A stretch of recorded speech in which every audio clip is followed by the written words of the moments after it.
Sources within the Department of Defense estimate that war with China is inevitable and likely to happen within 18 to 24 months from July of 2023. While the war will be costly, there's one undeniable fact: China is terrified of the U.S. Navy. But it doesn't mean that America will win. In any confrontation between the US and China, it's both sides' navies who do the bulk of the fighting and decide the very fate of the Pacific and beyond. If China wins, its authoritarian model will spread around the world as it uses its global near monopoly on semiconductors to bend nations to its whim. Think you're safe in Europe? Until Macron figures out how to run sensitive electronics off of croissants? Think again, because even our European cousins' fates are intertwined with America's struggle with China in the Pacific. America's win conditions for any war with China are resolute. Nothing less than the total destruction of the Chinese Navy and the Chinese Air Forces will do. While America isn't seeking confrontation, it has stated goals of what it will accomplish if it happens. The US will not broker any chance of a resurgent China challenging it again 2 decades later, in the style of early 20th century Germany. Thus, the US will seek to absolutely smash China's ability to project power past its own shores. Standing firmly in the US camp are Japan and Australia, and heavily favoring America, as well as treaty-bound to help defend it, are the Philippines and South Korea. That leaves China as the outlier in its own neighborhood, as every significant power on its block has opted to throw its lot in with the US. And while a comparison of both sides' navies is important, what's even more important is that the US will not be fighting alone. If China chooses to go to war, it'll be stepping into a cage match with no friends. Well, maybe North Korea if it's feeling particularly suicidal that day. So what does the tale of the tape tell us? One-on-one, the American and Chinese navies are the two most powerful naval forces in the world. China has pulled off nothing short of an economic and industrial miracle, growing its navy in 20 years from a brown water force incapable of challenging a single U.S. carrier strike group directly off its own shores to one that'll soon be a bona fide blue water navy capable of global operations. In numbers alone, China fields 730 ships versus America's 484, though these are not all fighting ships, as both navies have about as many support vessels as combat vessels. However, when it comes down to fighting ships, China outnumbers America. The Chinese have 78 submarines versus America's 68, 50 destroyers versus America's 92, 43 frigates versus 0 for the US, 72 corvettes versus America's 22, and 150 coastal patrol craft versus the US's 10. The only categories the US outnumbers China is in aircraft carriers with 11 versus 2, and amphibious assault ships, sometimes known as light carriers, with 9 versus 3. The Chinese Navy has more combat hulls than the US, prompting the Secretary of the Navy to comment that the US desperately needed to increase the size of its fleet, coupling his statement with the bad news that America cannot keep pace with the Chinese shipbuilding. However, that's not the full story, because when it comes to tonnage, the US Navy has nearly twice the tonnage of the Chinese Navy, and that matters when a significant amount of that tonnage comes from 11 American supercarriers, each fielding a small air force that on their own would be a formidable challenge for most nations' own air forces. The fact is, the US has fatter ships than China, which means they can take more punishment, have more capabilities, and field more weapons. 5 years ago, the US had nearly triple the number of battle force missiles than China, a total count of every type of missile a warship could carry. By 2030, China will have closed that gap significantly, but the US is still estimated to have a 50% lead. However, China is not resting on its laurels, and while the Pentagon wants 350 manned combat ships by 2045, China is projected to have 460 by 2030. The rate of production in China is incredible, with China pumping out about 20 warships a year, while the US struggles to get 6 out. It doesn't help that China has 13 shipyards, and most of them have more capacity than America's 8 shipyards. Just one has more capacity than all of American shipyards combined. But that's not the full story. During the Cold War, after all, the Soviets had a larger navy than America, but nobody would have ever argued the Soviet ships and submarines were an equal match to their American counterparts. The US is a firm believer in quality over quantity, and historically this has proven to not just be a war-winning strategy, but one that delivers extremely lopsided victories. While the newest batch of Chinese destroyers are featuring better radars than those present on older US hulls, the overall advantage is still squarely on the American side. The US also fields more and better missiles than China, and on a platform-to-platform basis, the advantage is almost always heavily in America's favor. But the US isn't resting on its heels, and the Navy has an ambitious program to tackle the numbers disparity between the two sides through technology, of course. Currently, the Navy is testing a variety of unmanned vessels that will one day soon be complementing U.S. task forces. Already, the Navy is using unmanned drones for aerial refueling of its combat aircraft, which frees up platforms which would normally be reserved for the role, increasing the overall power of each carrier's air wing. But soon drones will be doing everything from patrolling for enemy submarines to carrying out mining or demining duties, engaging in suicide attacks against high-value targets, and possibly even serving as nothing more than floating arsenal ships, drone platforms with as many as 500 vertical launch cells that will simply follow U.S. fleets around until they're needed to engage targets.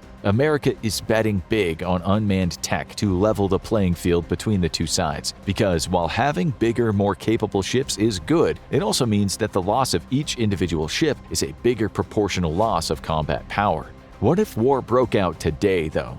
The regular and naval air forces of both sides would play heavily in any conflict in the South Pacific, and while China has made great strides, U.S. air forces still leave it in the dust. In 1996, most of the Chinese Air Force was made up of hopelessly obsolete second-generation aircraft, either direct purchases from the Soviet Union or copies produced under license or simply reverse-engineered and stolen by Chinese engineers. Today, over half of China's air forces are made up of fourth-generation platforms, with a growing fleet of fifth-generation J-20s, of which China is estimated to have around 200. To be fair, the J-20 is widely considered to be more of a 4.5 than a true fifth-generation design, as there are multiple features such as canards that are decidedly unstealthy. Much like the Russians, the Chinese have also found it difficult to master the production techniques required for the incredibly tight tolerances necessary for fifth-generation airframes, evidenced by visible seams in the aircraft's body panels which would increase its visibility versus radar.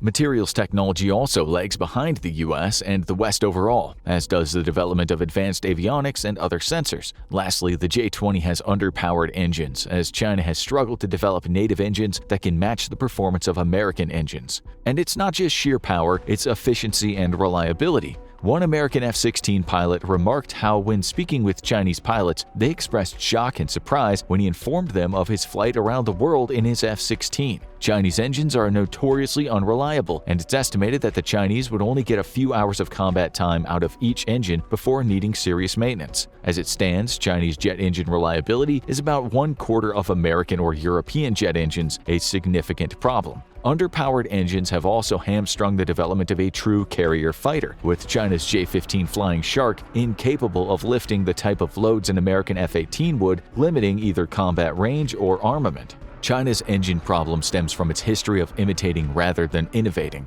Its most advanced engine, the WS-15, began development in the late 1990s and took flight in 2022 with the J-20. However, the engine has shown significant reliability problems as China copes with the power requirements of modern fighters. And that's a problem China is trying to correct by building relationships with foreign manufacturers and universities as it attempts to improve its human capital by sending students and trainees abroad. The United States has recognized this tactic and worked to limit the access Chinese students have to its aerospace industry and educational programs. Manufacturing is also a significant problem for China, as the world's most advanced machine tools are all foreign-made. China can source components for its engines on its own, but it relies on Western, Japanese, or Korean machines for manufacturing. Chinese aerospace firms are forced to import machine tools from German, Japanese, Italian, and South Korean firms, and this poses a critical risk to China. When Russia couldn't match the West's 5- and 7-axis machine tooling capabilities in the early 1990s and early 2000s,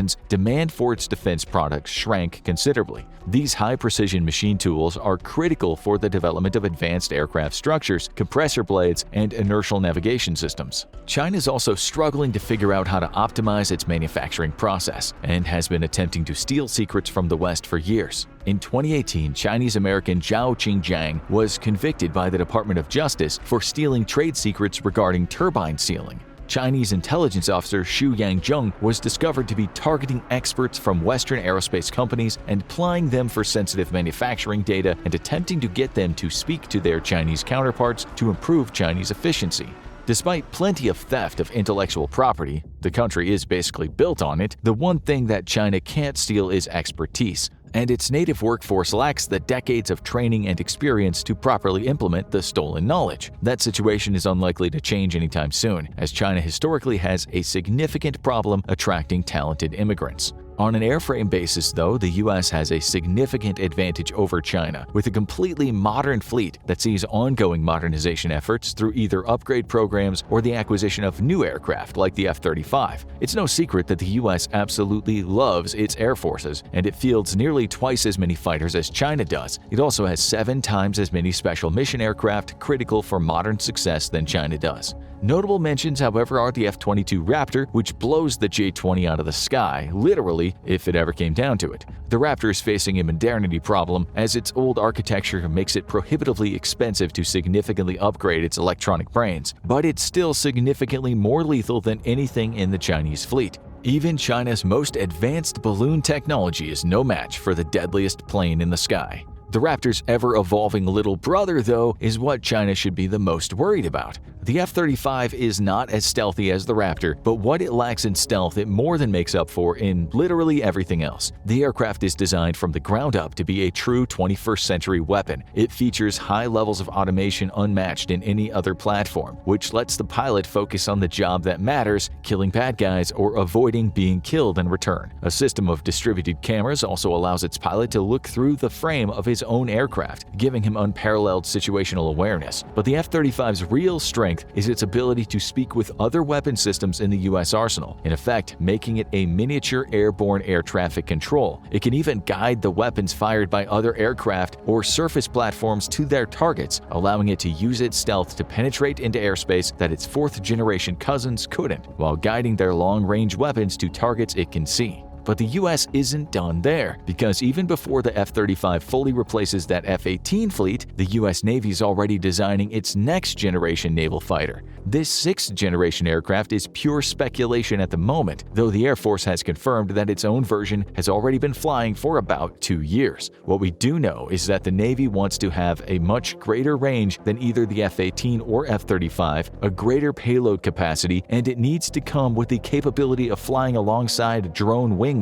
With Chinese anti-ship missiles an ever greater concern for the US Navy, future fighters will need to operate from carriers based further from hostile shores, necessitating a greater fuel capacity. Drone wingmen, meanwhile, will enable various capabilities on attribute platforms, which right now would need to be undertaken by expensive manned aircraft. Drones, for example, could use their own onboard radars for situational awareness, while allowing their manned mothership to keep hers powered down and retain her stealth. When it comes to hitting where it hurts, China has developed an impressive array of long-range anti-ship missiles. The YJ-12 is the primary weapon used by China's bombers and its large array of coastal missile batteries, with an estimated range of about 300 miles. It's a subsonic weapon, though, and thus vulnerable to robust American air defenses, though an ability to conduct a supersonic sprint in its terminal phase increases its lethality. The YJ-18 is the primary missile used by China's submarines and surface warships and is capable of being fired from vertical launch cell systems. It features a range of about 330 miles and is also a subsonic weapon with the ability to perform a supersonic sprint in its terminal phase. The YJ-83 is fielded on Chinese attack aircraft and smaller surface warships. It only has a range of 110 miles and is a purely subsonic weapon. This is the equivalent of bringing a knife to a gunfight, though, and it's unlikely any Chinese aircraft or ship could survive within 110 miles of a large American surface action group. The DF-21 and DF-26, however, have been termed carrier killers and are truly up to the task, at least on paper. These large ballistic missiles are launched from land-based platforms and feature a range of 930 and 1,850 miles respectively, putting even targets far out at sea at significant risk. They are hypersonic weapons, though only in the sense that they are ballistic missiles which reach hypersonic speeds. Being ballistic weapons, though, they fly in a predictable path, making them vulnerable to US air defense missiles. China's only modern hypersonic anti-ship missile, the YJ-21, was only revealed in 2022. Details about this weapon remain shrouded in mystery, but China claims that it's a true modern hypersonic weapon defined by the ability to maneuver at hypersonic speeds, something ballistic missiles can't do. It's this maneuverability and extreme speed that makes these types of weapons so dangerous, as it makes intercepting them incredibly difficult. However, the YJ-21 has not been deployed in large numbers, and its capabilities, range, and lethality are completely unknown. What is known is that modern hypersonic weapons are incredibly expensive, and it's not economically possible to field them in large numbers. That's why the US has dropped some of its own hypersonic programs, opting instead to increase the penetrability of its next-generation conventional missiles. The US has relied on the Harpoon anti-ship missile for decades. A Cold War stalwart, the Harpoon is a capable weapon, but one that faces increasingly more sophisticated air defenses. This is why the US Navy has begun fielding a completely new weapon, its first new anti-ship missile since the Cold War, and it's planning to field them in large numbers, with producer Lockheed Martin opening a second production line to make both the long-range anti-ship missile, or LRASM, and its air-launched variant used by both the U.S. Air Force and the U.S. Navy, the Air-to-Air Standoff Missile Extended Range, or JASSM-ER. With things heating up in the Pacific, the U.S. has realized that its current stockpile of anti-ship missiles will likely not be enough for a protracted conflict. Now, Lockheed Martin is projected to be building 1,000 LRASMs and JASSMers a year. These advanced weapons feature stealth characteristics that significantly reduce an enemy's engagement time, increasing the probability of penetrating air defenses. However, being stealthy weapons means they're limited to subsonic speeds, but that also means that they use regular jet engines rather than rocket motors, which greatly increases their range compared to Chinese missiles. The JASSMer is specially designed to be launched by aircraft well outside of China's increasing anti-access area denial capabilities, estimated at over 575 miles, or over twice that of the LRASM. But the US isn't completely out of the hypersonic game despite scrapping their air-launched rapid response weapon. Instead, it's focused efforts on building an air-breathing hypersonic missile named the Hypersonic Air-Launched Anti-Surface Warfare, or HALO missile. Still deeply in testing phases, the aim is to produce a financially responsible hypersonic weapon that can be built in significant numbers, a true challenge for any hypersonic weapon. As the LRASM builds in numbers, though, the Harpoon is receiving upgrades to make it more relevant on modern battlefields. Its Block 2 Plus upgrade includes a new GPS receiver and flight control system, which will help it find targets in a complicated environment, as well as a two-way data link to allow it to be retargeted in flight, and an infrared seeker for all-weather capability. However, the Harpoon is old tech, and Navy war games show it, which is why the LRASM is being rushed into production today. With a host of new weapons on the way and significant legacy capability receiving upgrades, the US Navy is a terrifying force to reckon with, even given China's superior numbers. More importantly, the US will not fight this war alone and can count on a number of allies and partners to shore up its own numbers. In the end, that is the secret to the US's true lethality and a capability that no amount of espionage or industrial theft will ever deliver to China. With the protracted and messy war in Ukraine laying bare many of the inadequacies in Russia's military, it's never been clearer that the two definitive global military superpowers are the United States of America and the People's Republic of China. Amidst tensions rising around the Taiwan state, as Chinese saber-rattling crashes up against Taiwanese defiance of Beijing intimidation, it's broadly agreed upon across academics and military experts that there's a non-zero chance of a China-Taiwan conflict in our lifetimes. And if such a thing occurred, it would be incredibly likely that the United States would enter the fray on the side of Taiwan. Naturally, this leads us to the question, who is better prepared for such a conflict? The US has around 1,328,000 active personnel and 799,500 reserve personnel, compared to the Chinese People's Liberation Army numbers of 2,035,000 active personnel as of 2022 and 510,000 in reserves. China clearly wins on that one, but its annual military budget of $293 billion is dwarfed by the US military budget of $816.7 billion. With China's numerical superiority and the United States' far higher military budget, the tiebreaker in this speculative conflict comes down to two factors: technology and manufacturing. In plain terms, who has the better equipment, from fighter jets to bullets, and who has the better capacity to build and deploy this equipment. One important area the US is working to strengthen its grip on is the manufacturing of autonomous weapon systems. During an August 2023 Weapons Technology Conference, U.S. Deputy Secretary of Defense Kathleen Hicks gave some insight into the Pentagon's intentions in this critical zone. She stressed that China is no idle threat to U.S. national security or a slow, lumbering enemy like those faced in the Cold War. Innovation is an extremely necessary investment in order for the U.S. to keep up with China's military modernization plans. Hicks said, The PRC worked with focus and determination to build a modern military, carefully crafting it to blunt the operational advantages we've enjoyed for decades, adding that while China has the numbers and resources to outpace the United States in terms of the manufacturing scale, the US still held dominance and innovation. To put it a little more starkly, she characterized China's advantage as, quote, mass, more ships, more missiles, more people, whereas the US chief advantage is the ability to imagine, create, and master the future character of warfare. Going on to say, we'll counter the PLA's mass with mass of our own, but ours will be harder to plan for, harder to hit, harder to beat. We must ensure the PRC leadership wakes up every day, considers the risks of aggression, and concludes today is not the day. And not just today, but every day between now and 2027, now in 2035, now in 2049, and beyond. This really exemplifies the mentality that's given us the US military manufacturing primacy over China for many years. China's focus has been on upscaling, while the US has focused on upgrading, predicting the dynamics of future warfare and staying several steps ahead of the curve.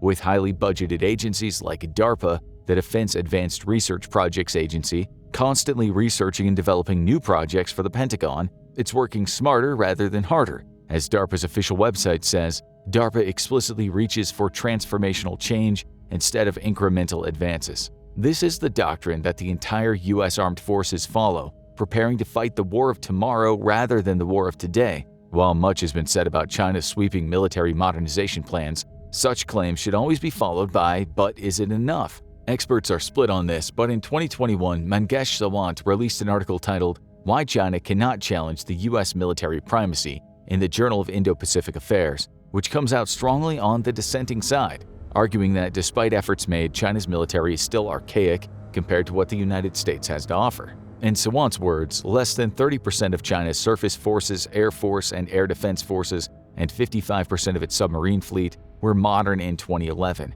Subsequently, nothing much has changed. China's military faces institutional shortcomings arising from obsolete command structures, low quality of personnel, and corruption. The PLA's loyalty to the CCP has hampered its competence. China's military training and operational capabilities and competencies do not match US standards. China's only option is an asymmetric strategy due to its incapability to fight symmetric wars. Here we see not just the problems plaguing the Chinese armed forces, but also the potential reasons behind them. The US military, unlike China's, can act with a high degree of autonomy, and it's given the aforementioned $800 billion budget to execute development and manufacturing projects to strengthen itself. Given that China is a far more autocratic regime plagued, much like Russia, with government corruption, its military is centralized under the Chinese Communist Party. The best generals, scientists, bureaucrats, and engineers don't rise to the top. The ones who toe the party line don't rock the boat, and kiss up to the party higher-ups do. It's the inherent problem of autocratic governments.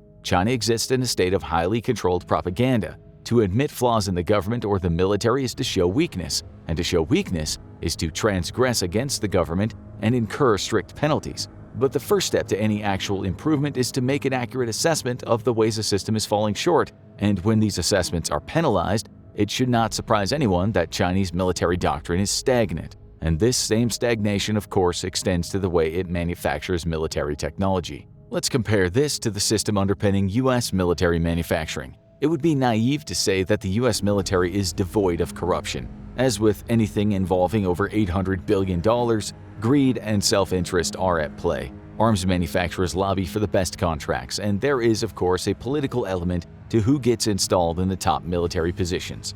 But outside of this, the military in the US has good reasons to get results. The various arms contractors, such as Lockheed Martin and Raytheon, which are responsible for a large majority of US military manufacturing, need to do well to keep their contracts, or risk losing them to rivals. This is a dynamic that simply doesn't exist in China, where no company can truly exist separately from the government. There's virtually no reason to compete, as there is no one to really compete against. Another important part of the conversation is espionage, mainly concerning the use of spies to gain knowledge of enemy technologies and manufacturing techniques, which can then be reapplied at home.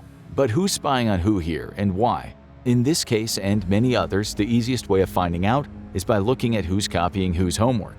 Sawant mentions this, contrasting the espionage of the Cold War and the ongoing US-China rivalry. Soviet weapon systems were much sought after by the United States to learn their strengths and weaknesses. Numerous Soviet-made fighter aircraft defected during the Cold War. However, U.S. intelligence is not similarly orchestrating any deflections of PLAAF fighter aircraft, as the United States is not interested in obsolete Chinese technology. Instead, China is stealing weapon data or reverse engineering U.S. weapon systems. Put in more simplistic terms, even the tightly government-controlled media can't help but admit that militarily, there's a reason that made in China isn't synonymous with quality. Of course, the other issue with copying other people's homework is that not only do you need to see it, but also know that they even did the homework. U.S. military manufacturing and development moves incredibly fast, even though the information we've covered in this video is only based on material that's old enough to be public knowledge. Many current military projects are hidden from the public, and we may not know about them for decades. And while Chinese espionage might give Beijing some sneak peeks, they're still militarily catching the light of the United States' long-dead stars. Copying rather than innovating basically dooms a country to second place, putting it at a constant disadvantage against the first-place holder. However, the narrative of the U.S. having roundly superior military manufacturing across the board doesn't give us the complete picture of this very complicated situation, as the U.S. Navy's global dominance might soon be challenged. Although China does have more ships than the U.S., it hasn't caught up with the tonnage of the U.S. Navy. Even so, China does have the advantage in the shipbuilding department, with 13 shipyards, one of which has the same capacity as all shipyards in the U.S. This puts the U.S. at a considerable disadvantage when it comes to future expansion of its Navy, with U.S. Navy Secretary Carlos del Toro pointing out this inefficiency and calling for an increase in domestic shipbuilding capabilities. Del Toro also speculated that Chinese superiority in this area came from using conscripted labor, basically slaves, from their far larger population. This statement drew fire from various critics, including Blake Hertzinger, a non-resident fellow and Indo-Pacific defense policy expert at the American Enterprise Institute, who said China has a very large pool of available manpower and it wouldn't really make sense to use slave labor in a high-tech sector vital to their national security. This seems unfortunately common that Navy leadership throws stones at real or imagined faults in Chinese shipbuilding, rather than reckoning with U.S. failures over 2 decades to conceptualize, design, and build ships for its own Navy. The Center for Strategic and International Studies paints a similarly bleak picture of the United States military manufacturing capabilities. According to their wargame simulations, at its current capacity, the United States industrial base does not have the capacity for supplying the munitions needed for a conflict with China, especially when it comes to long-range precision missiles and the crucial long-range anti-ship missiles, which would be critical for striking and disabling the Chinese Navy. This definitely falls short of the unambiguous military manufacturing superiority that many want to believe the U.S. boasts. But a 2023 piece by Michael Hirsch from Politico paints an even grimmer picture of the United States' industrial readiness to engage in a large-scale conflict with China. He points out how the U.S. has become reliant on international exports for its arms industry, with critical components like solid rocket motors, shell casings, machine tools, fuses, and precursor elements to propellants and explosives being built either in China or India and exported to the U.S. The problems don't end with components, though. As the U.S. has become more and more reliant on foreign imports, it's also decreased its domestic manufacturing capabilities. Since 1985, around 17,000 companies left the industry, as well as 2/3 of all defense workers became redundant or were fired. We think this quote by Hirsch perfectly exemplifies the situation. While Beijing has made new advances in explosives, most American military explosives are made at a single aging army plant in Tennessee, Forbes reported in March. Ouch! And if that wasn't all, it would be bad enough. Hirsch isn't the only one soldiering this point. According to Heather Penny, former Air National Guard pilot and senior fellow at the Mitchell Institute for Aerospace Studies, unlike World War II, America no longer has the skilled manufacturing base to spin up and support wartime production. Beliefs on this are in no way unanimous, but they're important data points that serve to contradict the prevailing narrative around U.S. military manufacturing superiority. What's important with all this in mind is that we continue to see the forest for the trees. While the U.S. having greater military manufacturing capabilities than China might give it an edge during a potential conflict in the Taiwan Strait, it might not be enough to stop a war from happening in the first place, which should always be the key objective. For a long period of time, many in the world of U.S. military and foreign policy have adopted Teddy Roosevelt's big stick ideology, inspired by the famous saying, "Speak softly and carry a big stick." It's a belief compared by many to the concept of gunboat diplomacy, a 19th century school of naval thought that insisted on using conspicuous displays of military power to influence foreign powers to behave in the manner you want them to. But big sticks and gunboats may not be as persuasive as they used to be. A 2023 paper by Ezra Cohen and Dan Platt of the Hudson Institute suggested that matching China's military might in the area might not actually be an effective deterrent against an invasion of Taiwan. The report states that rather than preparing to fight the Chinese Navy, the US should focus on disabling the systems that would support an eventual invasion of Taiwan. By focusing on electromagnetic and cyber warfare, the US could combat the PLA in a much more cost-effective way. Is the correct way to counter China by ensuring the US military manufacturing machine continues to outpace them, or by investing more resources into indirect warfare, diplomatic and economic pressure, and gray zone attacks? As in almost all cases, the answer is likely a little of column A and a bit of column B. But as long as the United States maintains military manufacturing primacy, that will at least be one feather in their cap. Large air-cushioned landing craft speed onto the hostile beach as enemy fire reaches out from defensive positions all along the rocky shoreline. Cannon and machine gun fire penetrate the rubber skirts of the LCACs, adjusting to aim up at the actual body of the craft, where it can score real casualties on the Americans. A slight buzzing noise is heard overhead, growing louder by the second. Suddenly, the Chinese positions start exploding one by one, and in desperation, the defenders shift their fire up at the sky. But the drones in the swarm are far too small to be effectively destroyed by kinetic weapons, so the defenders can't stop the terrible rain of highly maneuverable and highly precise explosives decimating their lines. Even dug-in positions are not safe, as the nimble drones simply fly through firing slits to explode inside, showering the defenders with hypersonic metal fragments. Chinese anti-drone defense weapons come online, painting the sky in swaths of electronic noise. Drones fall by the dozens, but there's hundreds more to replace them. Eventually, other specialized drones hardened against EM interference start dive-bombing the EW emitters. The swarm continues its suicidal attack unabated as the first of the Marine landing craft finally hit the beach. But as the landing ramps come down, it's not Marines or even infantry fighting vehicles that come spilling out, but rather a small horde of tracked drones, each about the size of a steamer trunk. The drone vehicles surge forward, the front line immediately falling to landmines and defensive fire. That doesn't matter much to the mindless robots, as those behind simply push forward and ahead.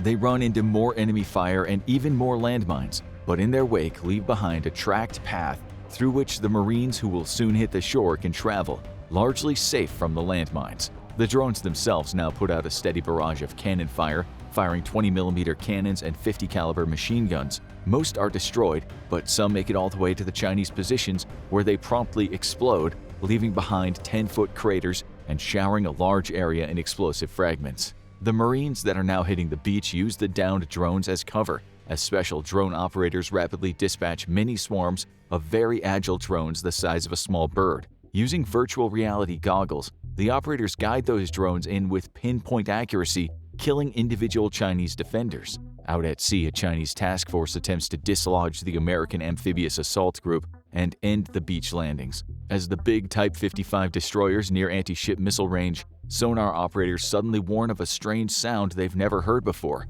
It sounds like an organic source, but dozens of them, as if a school of very large tuna suddenly turned heel and set course straight for the Chinese ships. Just 3 meters below the waves, American anti-ship drones designed like large fish and using a similar propulsion method speed toward the Chinese destroyers and the cruisers. This drone swarm numbers at 4 dozen, and it was deployed months ago before hostilities even began. The swarm lingered in the region, surfacing to use their solar cell-covered skin to recharge their internal batteries. Their strange fish-like construction made them largely invisible to traditional Chinese surveillance and early warning equipment. Now the school of deadly fish is amongst the enemy ships, the Chinese having realized the danger they were in far too late. Deck crews man machine guns and desperately fire down at the swift, dark shapes swimming through the water below them. But the man-made fish slam into the sides of the Chinese ships, detonating their anti-ship munitions and punching large holes in armored hulls. Each fish only packs about 100 pounds of high explosives, but working together in a swarm, the deadly fish soon cripple numerous Chinese vessels. Only one will sink, but the rest are mission kills, which require towing to make it back to port safely, if American submarines or surface combatants don't catch up and wipe them out first. Hundreds of miles above the Earth, the Chinese break the ultimate taboo and attack American satellites with anti-satellite weapons. These high-speed missiles slam into American military satellites in low orbit. In a few hours, they'll begin knocking out satellites in higher orbit, effectively blinding America's eyes in the sky and breaking its global communications chain. But from the launch pads in the US, half a dozen rockets speed to space. Once they're 100 miles above the atmosphere, they release their payload, hundreds of miniature satellites which quickly disperse into loose constellations. Each satellite only has a tiny payload, a small communications antenna, optical or infrared sensor, or radar surveillance receiver. However, by networking together, the vast constellations replicate the capabilities of sensors and receivers hundreds of times larger than themselves. China's attempts to break America's space-based network is futile. There's just too many targets to shoot at now. The preceding scenario isn't a piece of fiction from a war in the far-flung future. It's how a possible war with China would play out just 18 months from today. Early in September 2023, Deputy Secretary of Defense Kathleen Hicks announced the Replicator Initiative, America's plan to win any conflict with China, not 10 or 20 years from today, but now.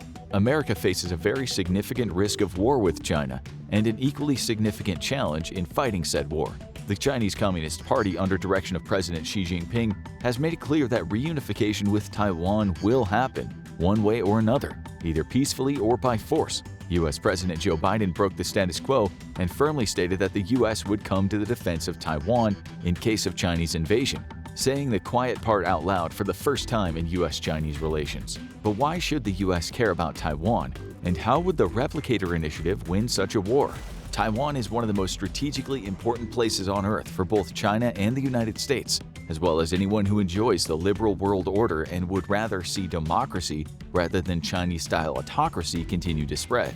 Nations like Ireland have criticized narratives such as this and done so from the position of extreme privilege, safely on the westernmost edge of Europe, away from potential hostile actors like either Russia or China, and deep in the bosom of US-led regional security. China's taking of Taiwan would be a catastrophe for the current liberal world order, as the island would make for a jumping-off point for further Chinese expansion into the Pacific. It would break nearly a century of containment of Chinese communism via what's known as the First Island Chain, a chain of U.S. allies and partners that stretches from Japan to the Philippines. With China in Taiwan, the chain is broken, and it becomes significantly more difficult to deter further Chinese aggression, something that, again, countries like Ireland have the luxury of doubting, while China's neighbors, Japan, the Philippines, and South Korea, very much don't. China's bid to break the First Island Chain is a matter of self-preservation, or at least self-preservation for the Communist Party. Authoritarianism cannot thrive in a liberal world order, and already China feels the pressure of liberalism on its doorstep. The massive riots that shook Hong Kong to its core for months in 2019 and 2020 were proof that many Chinese are increasingly tired of the Communist Party and its oppressive policies. The Communist Party won in the end, to the great loss of the people in Hong Kong, but the incident spurred a wave of paranoia at the highest levels of Chinese power. To preserve their power, the Chinese Communists have taken to exporting authoritarianism regionally via the transfer of surveillance technology to like-minded states. They've also heavily meddled in the political affairs of neighbors, like any good would-be superpower does, and used everything from economic bribes to threats in order to steer global trends. But as long as the US and its partners can contain the Chinese military, China can only do so much to change their neighbors' opinions. Push the US out of the Pacific, though, and suddenly Chinese authoritarianism is backed up by a significant number of planes, ships, and tanks that dwarf anything regional powers can field. Taiwan is important for another reason, though. It's a key player in the global economy.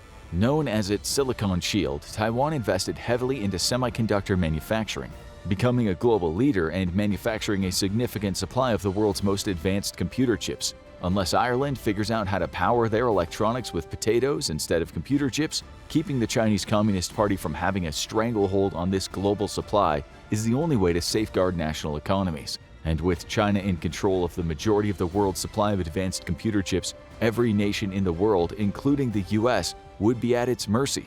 Do as the Chinese Communist Party says, or have fun watching your economy collapse to pre-1990s levels. The US's fight to keep China out of Taiwan is not just in the interest of America, it's in the interest of everyone who doesn't want Winnie the Pooh banned in their country. But the US faces a significant challenge trying to take on the Chinese military. On paper, while China recently acquired more ships than the US, The American military is more powerful by an order of magnitude. China has more ships, but American vessels are larger, carry more missiles, and still outclass their Chinese counterparts in key technologies. U.S. submarines are more capable and stealthier, and the F-35 and F-22 haunt the dreams of Chinese fighter pilots. America's biggest advantage, though, is that much like Europe in the recent past, that Europeans like to conveniently forget about, war is basically a national pastime. The U.S. has the greatest concentration of war colleges and the most prestigious. Its defense industry is without peer. Americans absolutely love skipping doctor visits, content knowing that instead, another Tomahawk cruise missile was squeezed out of a Raytheon factory. And every 20 years or so, the U.S. launches yet another crusade to bring freedom and democracy to people who may or may not have specifically requested it at the time. Despite this, America faces significant, some think insurmountable challenges in war against China. Because as Russia's invasion of Ukraine has taught us, numbers really do matter. Sure, Russia is basically just slapping cardboard on shopping carts and calling it a tank now, but it's managed to weather the storm of much more capable Ukrainian forces through sheer mass alone.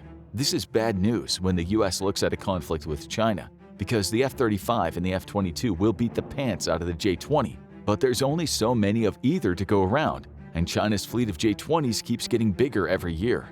America's biggest weakness is the part that everyone who criticizes the US never likes to admit. US commitments are global, meaning that US forces are directly responsible for maintaining regional stability around the world. Without significant US military power in Europe, Russia and the Soviet Union before it would have either coerced or directly forced European nations into its sphere of influence. This has never been more apparent than today, when the entire European effort to aid Ukraine is but a fraction of what the US has been able to provide, highlighting the absolutely criminal state of European military readiness. In the Middle East, American sailors and Marines are basically all that's keeping Iran from launching a catastrophic regional war, or blackmailing the world by choking off vital global oil arteries running directly along its shores. In Africa, the US has provided a rallying point for local powers to concentrate their efforts on combating extremism and criminal enterprises. And in Asia, the US Navy is all that's keeping Chinese ships currently using water cannons on other nations' fishing vessels from simply blowing them out of the water instead. Such global commitments are America's Achilles heel, because that means that the US simply cannot concentrate its forces for an apocalyptic one-on-one slug match with China, lest bad actors take advantage of the lapse in US-led security to launch their own agendas. So when it comes time to take on the Chinese military, the US is basically only able to commit its Pacific Fleet, reinforced with selected deployments out of its other global commands. Suddenly, Chinese numbers, already prodigious, count for a lot. Enter the Replicator Initiative, America's answer to superior Chinese numbers. Not a new defense program per se, Replicator will not draw any additional funding from the defense budget. Instead, this program is an initiative to change how the US military looks at present and near-term problems, and how they can be solved rapidly and efficiently with off-the-shelf technology whenever possible. In a sense, it's a dramatic expansion of the US Air Force's Rapid Capabilities Office, which is tasked with quickly responding to evolving threats in a timely manner. Only it aims to steer the entire American military in new directions. Replicator is thus not specifically a program to counter China. That is simply its current objective. As announced by Deputy Secretary of Defense Hicks, in 18 to 24 months the current strategic environment will be reassessed, and a new goal, if necessary, is set. But for now, Replicator's goal is to neutralize China's numbers, and to do this it's taking lessons from the war in Ukraine. Estimates place Ukrainian drone losses at about 10,000 a month. This includes drones of all sizes and makes, from large Bayraktar surveillance and attack drones to smaller DJI drones purchased directly from commercial retailers. Ukraine has done something incredible, completely blunting the might of the titanic Russian military with cheap, attritable swarms of drones. It's impossible to glance at any news coverage of Ukraine and not see a new video of Russian troops and vehicles making brief but best friends with Ukrainian suicide drones. This is a capability America is looking to exploit and leverage against China's superior numbers.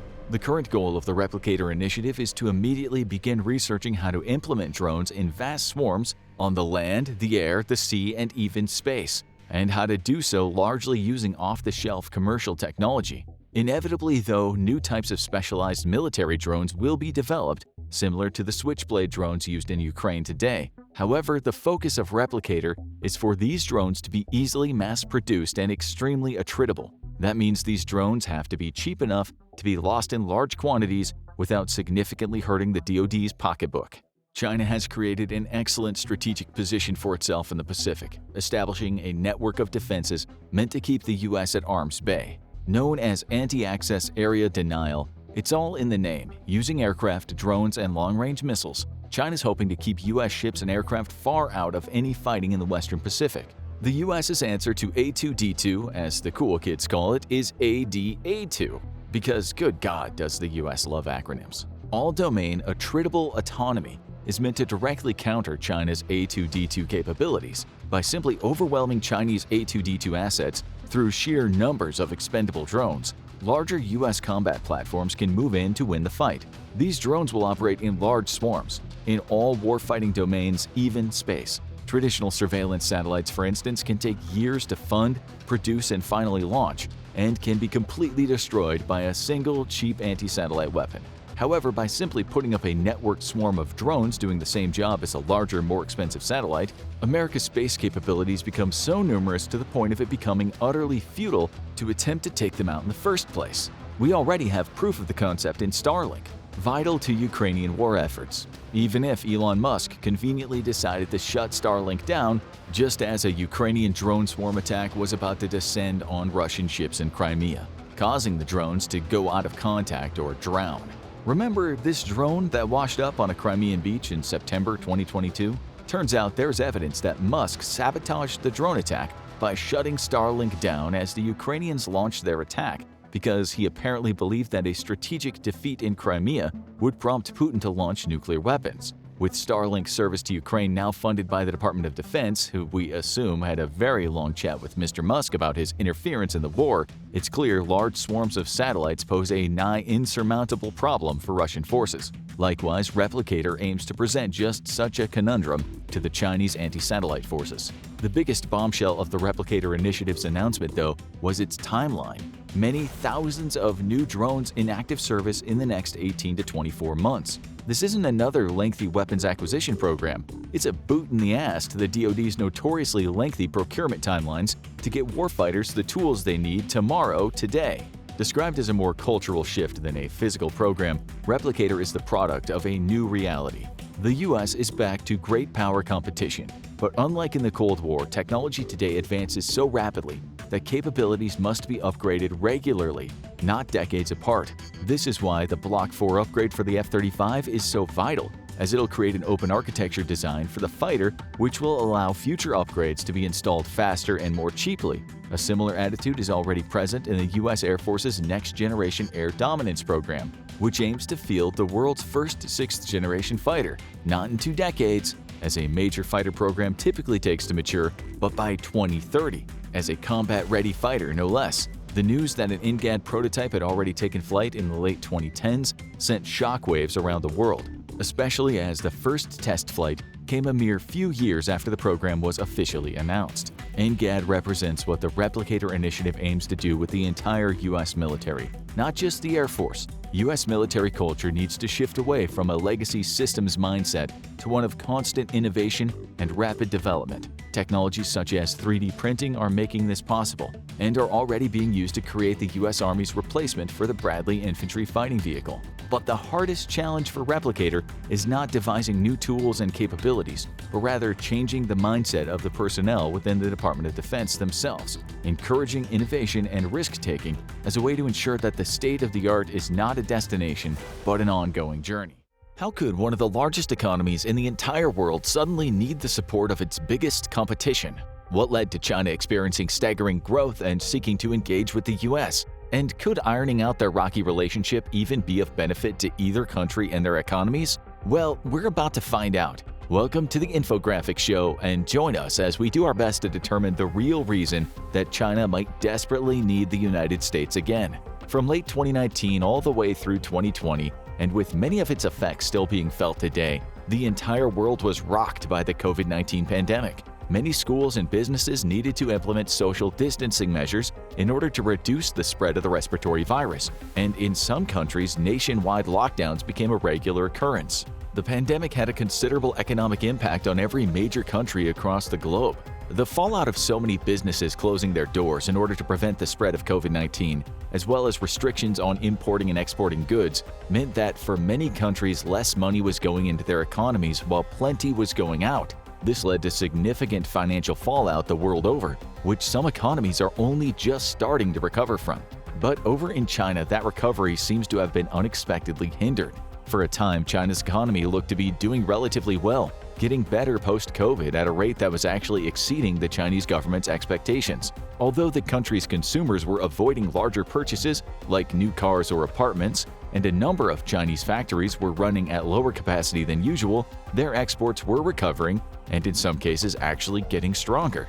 Since exports are one of the major, if not the most important pillars holding up China's economy, free-flowing global trade is crucial for the economic well-being of the nation. Some of their biggest international buyers are the United States, Hong Kong, Japan, and Germany.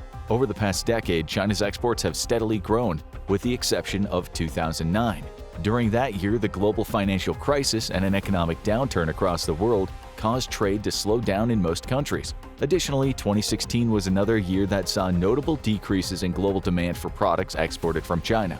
As well as being the most heavily populated country on the planet, China is also both the largest manufacturing economy and the largest exporter in the world. This means that anything that hurts global trade inevitably has some kind of negative impact on China. Earlier in 2023, a few months before we made this video, China was getting back on its feet, at least economically speaking. The construction of new housing was on the rise, and although that had slowed down slightly, there was still plenty of investments being made into the infrastructure and manufacturing sectors. This wave of economic activity started in December of 2022, when the Chinese government lifted their zero-COVID measures, which had enforced a number of industry shutdowns and mass testing for the coronavirus. While intended to monitor and potentially slow the spread of COVID-19, these precautions had the side effect of also slowing down something else: the growth of China's economy.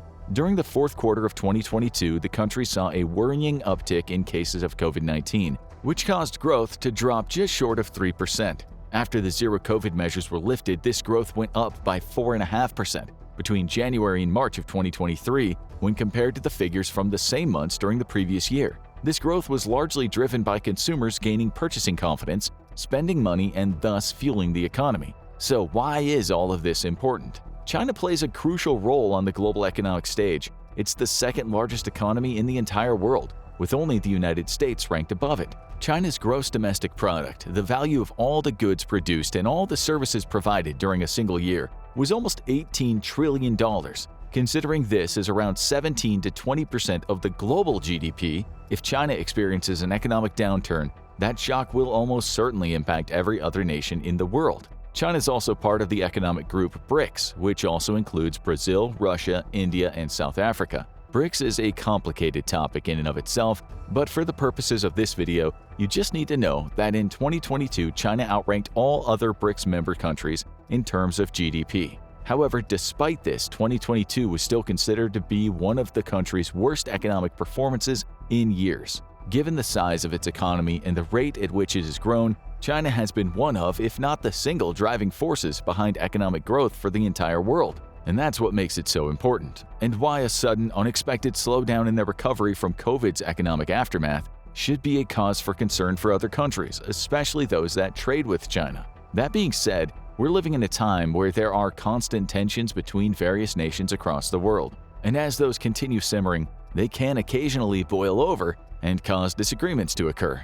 Despite perhaps not always seeing eye to eye on everything, nations like the United States and many throughout Europe maintain an interdependent relationship between their economies and China's. Although there was a warning that a painful economic slowdown was on the horizon, the country's GDP during 2022 indicated that the second largest economy in the world was coming back with a vengeance and shaking off the struggles of the pandemic. China had already taken a number of steps intended to stimulate some rapid growth in its economy. One of the most important investments China has made so far has been in its infrastructure, laying the groundworks for high-speed rail lines to connect the colossal nation, as well as building new highways and bridges. You might think at first that investing all that money in infrastructure wouldn't lead to massive economic growth, and that's partly true, but providing easy access to travel routes can allow workers to arrive at their jobs faster. thus making them more efficient. The more efficient, the more profit a company makes, in theory, and the more that money can contribute to the overall economy. It also serves to make the country's logistics smoother in general, allowing the transport of goods to move at a faster pace. And that's not even mentioning the jobs that can be created by investing in infrastructure. After all, a highway or a high-speed train won't build itself. You need engineers, planners, and construction workers in order to achieve those goals. All of these factors contribute to growing the economy. Additionally, China's primary bank, the People's Bank of China, announced to commercial banks that they were permitted to hold slightly smaller reserves against possible losses, which freed these banks up to lend more to people seeking loans. The effects of these economic policies were also felt on a smaller scale. When it came to traveling or frequenting restaurants, public spending was on the rise. Some hotels were forced to shut down their elevators to save money amidst the losses they'd made during the pandemic.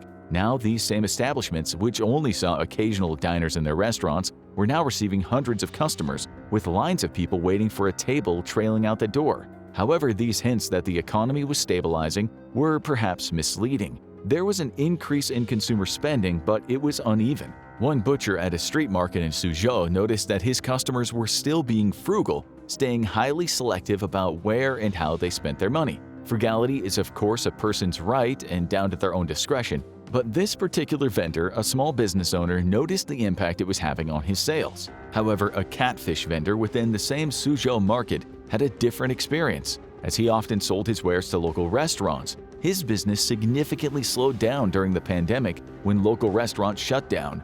Then, once restrictions were lifted, the same clients he'd sold to previously were placing large orders once again. Those two different examples taken from businesses within the same marketplace are basically a microcosm for what's been going on with China's economy when it comes to how consumers are spending their money. Money is still changing hands and flowing through the economy, but it's not happening everywhere. China's economy is getting stronger, but unevenly. Some sectors contributing to the Chinese economy haven't even started to fully recover yet. Another industry that was hit hard by having to shut its doors during the pandemic was movie theaters. Despite the increasing yet uneven level of consumer spending in areas like food, a whole third of China's movie theaters are yet to reopen. Countrywide box office revenue was down by a staggering 55% in March of 2023. Needless to say, things still aren't running smoothly. It isn't all bad though. Much of the rest of the world is finding the economic fallout of COVID is coming in the form of inflation, in large part thanks to governments injecting money into their economies during the pandemic in a nearsighted attempt to stop them from crashing. But over in China, there's actually very little signs of inflation. One of the more commonplace strategies during the pandemic in Western countries was to send relief checks or coupons to households of essential workers in order to bolster their income while they still had to work during the rise in COVID cases. In China, this wasn't the case, meaning there was a limit to how much companies could raise the prices of their goods as there was less money to go around. Of course, part of the reason for the continued frugality and uneven spending among the population is largely down to how the pandemic affected people's incomes. Millions of working people in China had their incomes severely depressed, and the amount they currently make still hasn't caught up to pre-pandemic levels. In February of 2023, unemployment of people between the ages of 16 and 24 was just over 18%. Within a month, it had already climbed more than another 1.5%. Fortunately, this isn't the case for other demographics, with unemployment between those aged 25 to 59 dropping down to 4.3% in March of 2023, down from 4.8% in February. In addition, factories are also attempting to work their way through the backlog created by having to shut their doors during the pandemic. The output of factories, mines, and power plants all contribute to China's overall industrial sector, and production was able to significantly rise in early 2023 as these businesses attempted to meet the demand for their goods. However, the demand for these goods didn't just disappear during the height of COVID. A lot of the country's industrial production centers around the products it exports internationally. The industrial sector is in a delicate balance of attempting to quickly recover from the effects of the pandemic, while also having to try to catch up on a backlog of orders for parts and goods that it built up while the zero-COVID lockdowns were in place. One of the largest sectors experiencing a sharp slowdown because of this is China's automotive industry. Car sales dropped over 13% in the first quarter of 2023, also being hindered by the government reinstating an added sales tax on the sales of gas-powered cars, likely implemented to encourage people to turn to electric alternatives. Now, all these factors have led the pace of China's economy to slow right back down. In spring of 2023, the annual pace of economic growth dropped to a little over 3%, which, as you can imagine, the Chinese government wasn't all that pleased about. It falls short of their target for restabilizing their economy. This all begs the question, just what does the United States have to do with all this? Well, the current falter in their economy has encouraged senior Chinese officials to engage in talks with other nations, even those often considered to be their geopolitical rivals. The United States and China are the two largest economies in the world, and together account for around 40% of all global economic output. Naturally, they've been rivals for quite some time, and yet they are also largely dependent upon each other for trade that brings money into both of their economies. Despite not always being on the best terms, with both attempting to sever their dependence on one another, the two have continued to engage with each other on an international economic level. Now, though, China has seemingly changed its tone toward the United States. The climate envoy for President Joe Biden, John Kerry, and Treasury Secretary Janet Yellen were both invited to Beijing on separate occasions for diplomatic meetings with high-ranking Chinese officials. Similarly, ministers from China are expected to travel to Washington, D.C. in order to conduct further talks on issues like climate change and trade. Seeking to announce to the world that China is open for business, and in order to stoke up its economy, the country's premier and second highest official met with some of the country's biggest tech companies to encourage them to hire more workers, with an emphasis on stirring up more economic growth. There's been an ongoing push by the Chinese government to try and assert greater political control over its tech industry, prompting many Chinese professionals in the field to emigrate. Whereas China's foreign policy has historically held more animosity, this softening in their approach, especially toward the United States, brings with it security concerns. While the more lax policy and friendlier diplomatic relations between the two could lead to the positive change China is seeking for its economy, their previous relationship could be what makes the U.S. reluctant to accept the proverbial olive branch. Recently, China enacted policies that would undermine its role within the global supply chain, affecting other companies that rely on them for trade. They declared intentions to limit the export of certain rare materials used in the production of semiconductors. This was widely believed to have been done in retaliation against the United States after they limited the sale of their exports of said advanced semiconductors to China. As much as it's possible that China's recent economic struggles might soften their approach to foreign relations and mutual agreements that could put them back on track towards stable economic growth, there's no guarantee. US-based companies have often complained about how much harder it's become to conduct business in China. Their government has placed a strong focus on their national security, leading to Chinese authorities conducting raids on American companies, even sometimes going as far as detaining personnel. The geopolitical landscape of the world plays a huge role in the decision-making of companies and their investors. Given the state of its economy and the uncertainty over how well it'll work with America, many companies have to choose whether they funnel money into China's economy and if they can continue to rely on it for exports. It's difficult to say whether China's appeal to the U.S. will pay off. It's no secret that the United States has felt threatened by China's growth, and whether or not this would impede their supporting efforts to help restabilize China's economy. The United States isn't known to budge, meaning they're unlikely to change their policies that have been targeting China's technology advances in order to slow them down. This unwillingness to relent gives China very little incentive to make compromises, regardless of their own ongoing economic issues. Not to mention, the U.S., like many other parts of the world, is also still trying to recover from the financial impact of the pandemic too, given how far-reaching its consequences were. There is a lot at stake for China, economically speaking. There are millions of jobs within the country that rely heavily on continued global trade and selling goods to other countries. As the world's largest trading nation, it falls to China to ensure that they're allowing the systems of global trade to continue to work. However, even if they are trying to play nice with the United States, there's always the concern that the U.S. won't want to reciprocate. China is set to be the first nation in the world to field an aircraft carrier to truly rival America's fleet of supercarriers. But how good is China's first attempt at a supercarrier? And why would a fight between the two likely end with China's brand new carrier becoming China's brand new coral reef? The United States has been operating aircraft carriers for over 100 years now, while China is relatively new to the carrier club. This gives the U.S. a significant advantage over China when it comes to running carrier operations, which are notoriously a very tough and dangerous lesson for nations to learn. The United States earned its stripes through many years of very dangerous training and testing, losing many pilots and deck crew in the process. However, China has shown it's a quick learner and has yet to suffer a major naval deck accident. While the plan has lost numerous aircraft as it learns to operate its new aircraft carriers, it has the benefit of emulating the nation that does it the best, the United States. Lessons learned from observing U.S. carrier ops has significantly decreased the learning curve and reduced the price in blood China has had to pay to gain proficiency. But China is far from matching the United States when it comes to operating the most advanced types of warships ever created. Aircraft carriers are floating airfields operating hundreds if not thousands of miles from home.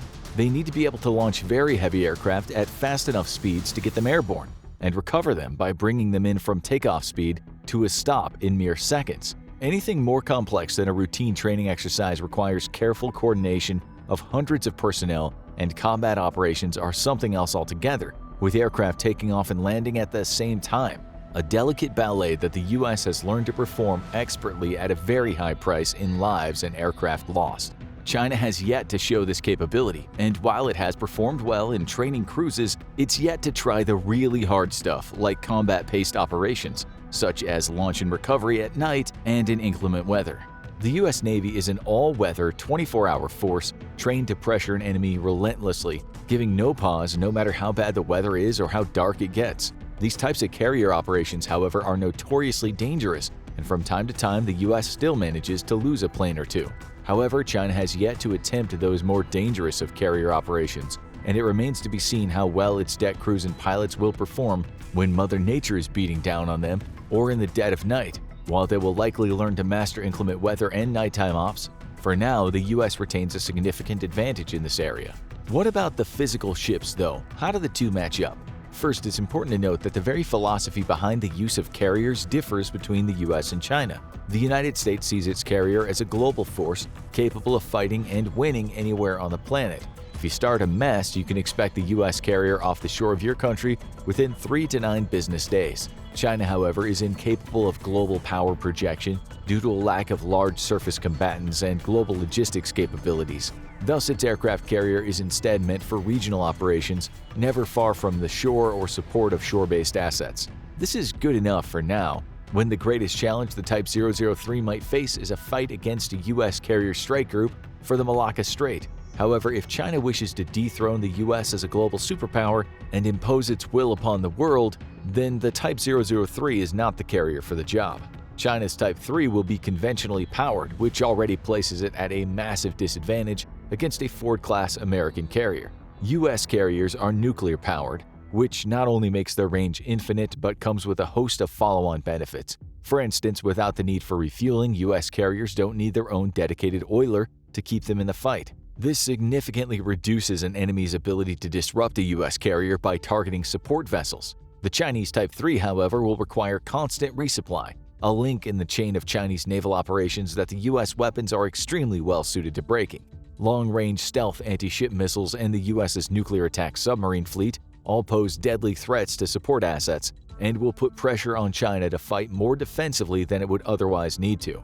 The biggest advantage of the Ford's 2 powerful nuclear reactors, however, is their ability to generate more electricity than the ships need.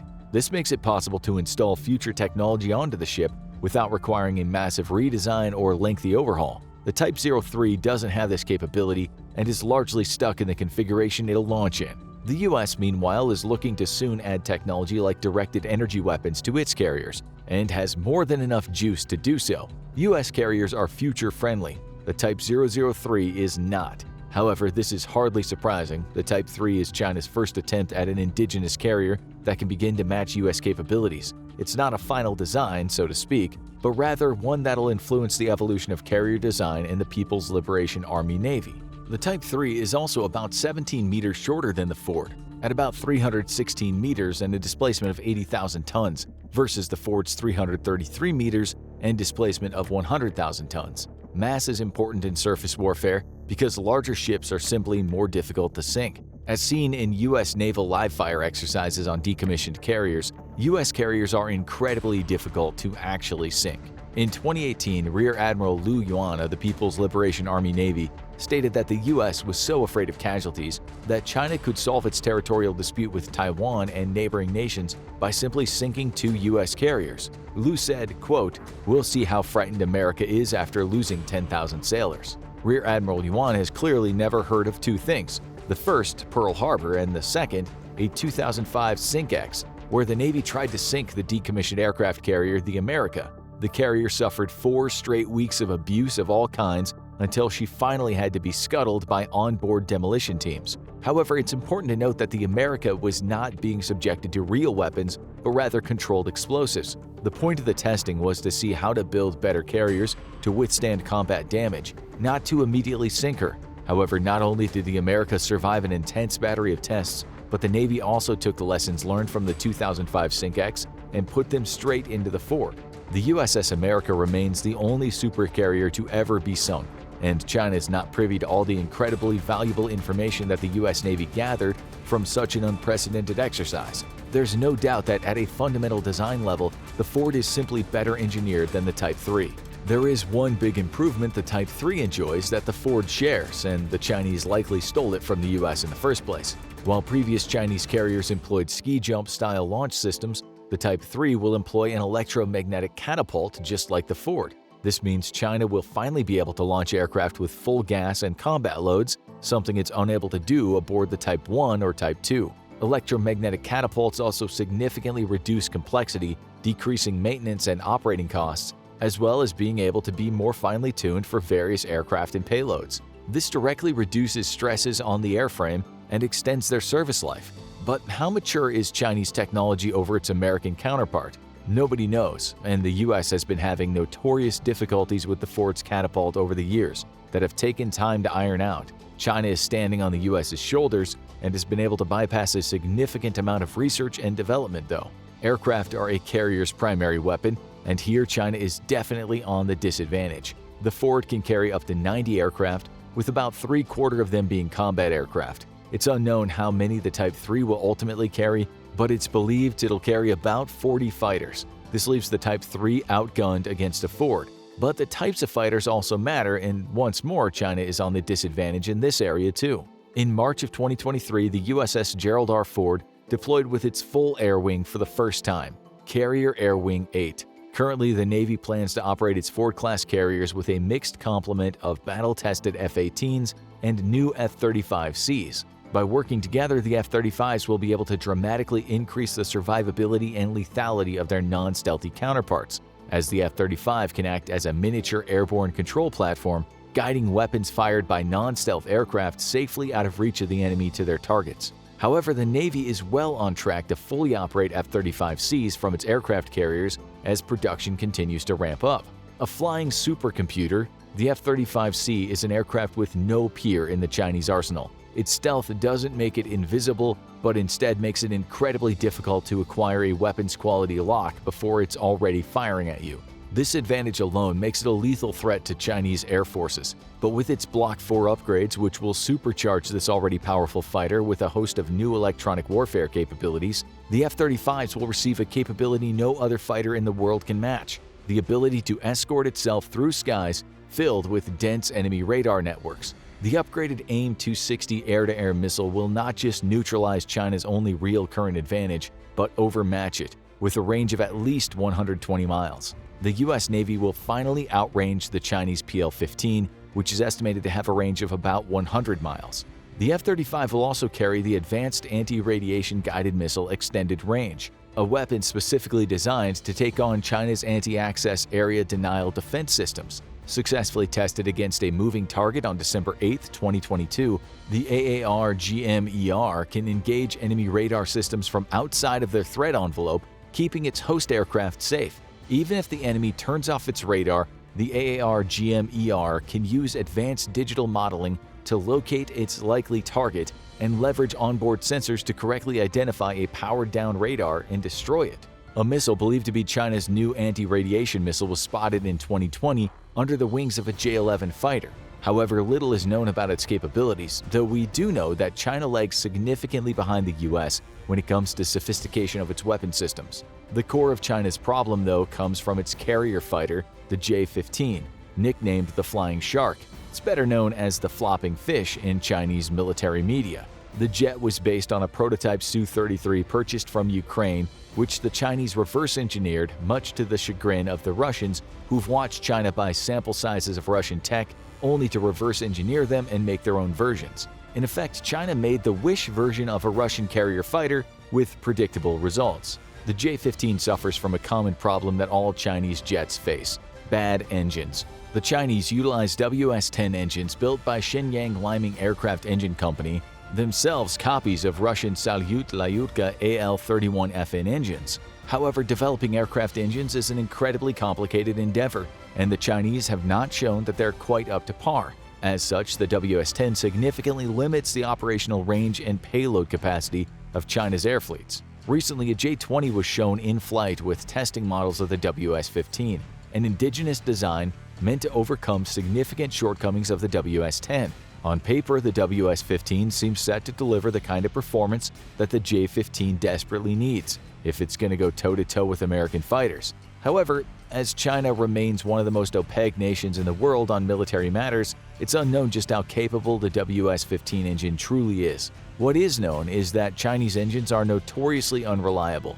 One American pilot remarked at the surprise of Chinese pilots when he told them how he had performed a circumnavigation of the Earth with his F-16 without significant engine maintenance. While the lifespan of U.S. engines is measured in thousands of flight hours, Chinese engines are measured in the hundreds. The J-15 is also one of the chunkiest carrier fighters in the world, weighing in at 35,000 pounds versus the F-18 at 32,000 pounds. This is a significant problem when the plane is still stuck with inferior engines. With an estimated 60 J-15s in service, China also has a critical lack of combat-ready carrier planes to replace inevitable losses. The U.S. Navy currently has about 30 F-35Cs and 273 on order, with 512 F-18s ready to roll. When it comes to numbers, the U.S. is better suited to replace combat losses with better aircraft than China. But China is making strides toward developing the FC-31, a fifth-gen carrier-based fighter which has been spotted in flight testing. The U.S. has stated that once operational, the FC-31 will be a significant threat to fourth-generation U.S. aircraft, but it's unknown how it'll fare against U.S. F-35s. It's also unknown when exactly the FC-31 will enter production or how many the Chinese will acquire. What is known is that China is lagging significantly behind the U.S., with the American Navy already designing a sixth-generation carrier fighter. The Air Force version of a sixth-gen fighter, known as NGAD, has already been confirmed to be in flight, so by the time China fields the FC-31, it might find the brief parity it enjoyed quickly overshadowed by more capable U.S. aircraft. Ultimately, it's unknown which carrier would beat which in a one-on-one match, though overwhelmingly the signs point to a U.S. victory.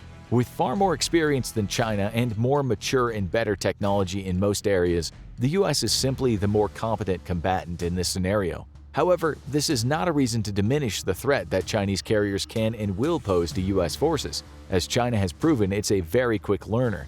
And while it may lag behind the U.S. technologically, the weapons China does field still present a significant threat. With only publicly available unclassified information to work with, the only way to know how each carrier would truly handle itself in battle would be for said battle to actually take place, a tragedy for the world at large as the planet's two biggest economic powers go to war. The Chinese economy could be on the brink of collapse. Companies from around the world are pulling investments and moving their manufacturing to other countries. China has the second largest economy in the world, but with foreign and Chinese businesses fleeing their borders every day, it may only be a matter of time before everything falls apart. What is causing this? Where's everyone going? And will China be able to recover from this mass business exodus? There are some very good reasons that companies are racing to escape China and the stranglehold of Beijing's leadership, which can be placed into four broad categories. 1. An unpredictable and unreliable government when it comes to maintaining production and manufacturing within its borders. 2. Rising labor costs as a result of rapid economic growth. 3. The Chinese government's use of power and influence to extort businesses that rely on its labor force and facilities. And 4.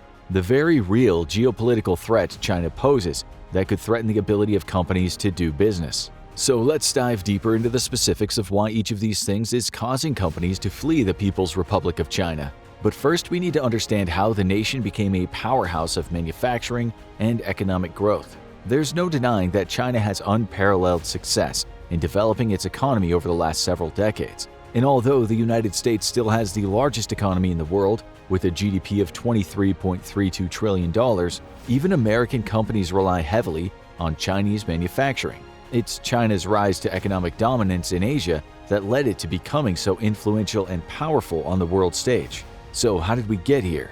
In 1949, the People's Republic of China, under the leadership of Mao Zedong and the Chinese Communist Party, was established. Soon after, the regime implemented the Great Leap Forward, which is viewed by many historians as one of the greatest human disasters of the 20th century. The thought behind the Great Leap Forward was that China could rapidly become industrialized, and China's peasant economy would become a workforce of modern, skilled laborers that could manufacture Chinese goods. The plan took a heavy toll on the Chinese population, though, and it's estimated between 10 and 40 million people died between 1959 and 1961 as a result of Mao Zedong's policies and a famine that swept through the nation. Then in 1976, after Mao died and Deng Xiaoping gained control of the country, a new series of reforms were implemented to jumpstart the Chinese economy. Rather than adhere to the strict rules of Mao's brand of communism, farmers and peasants were granted the right to farm their own land, which led to fewer food shortages and a healthier population.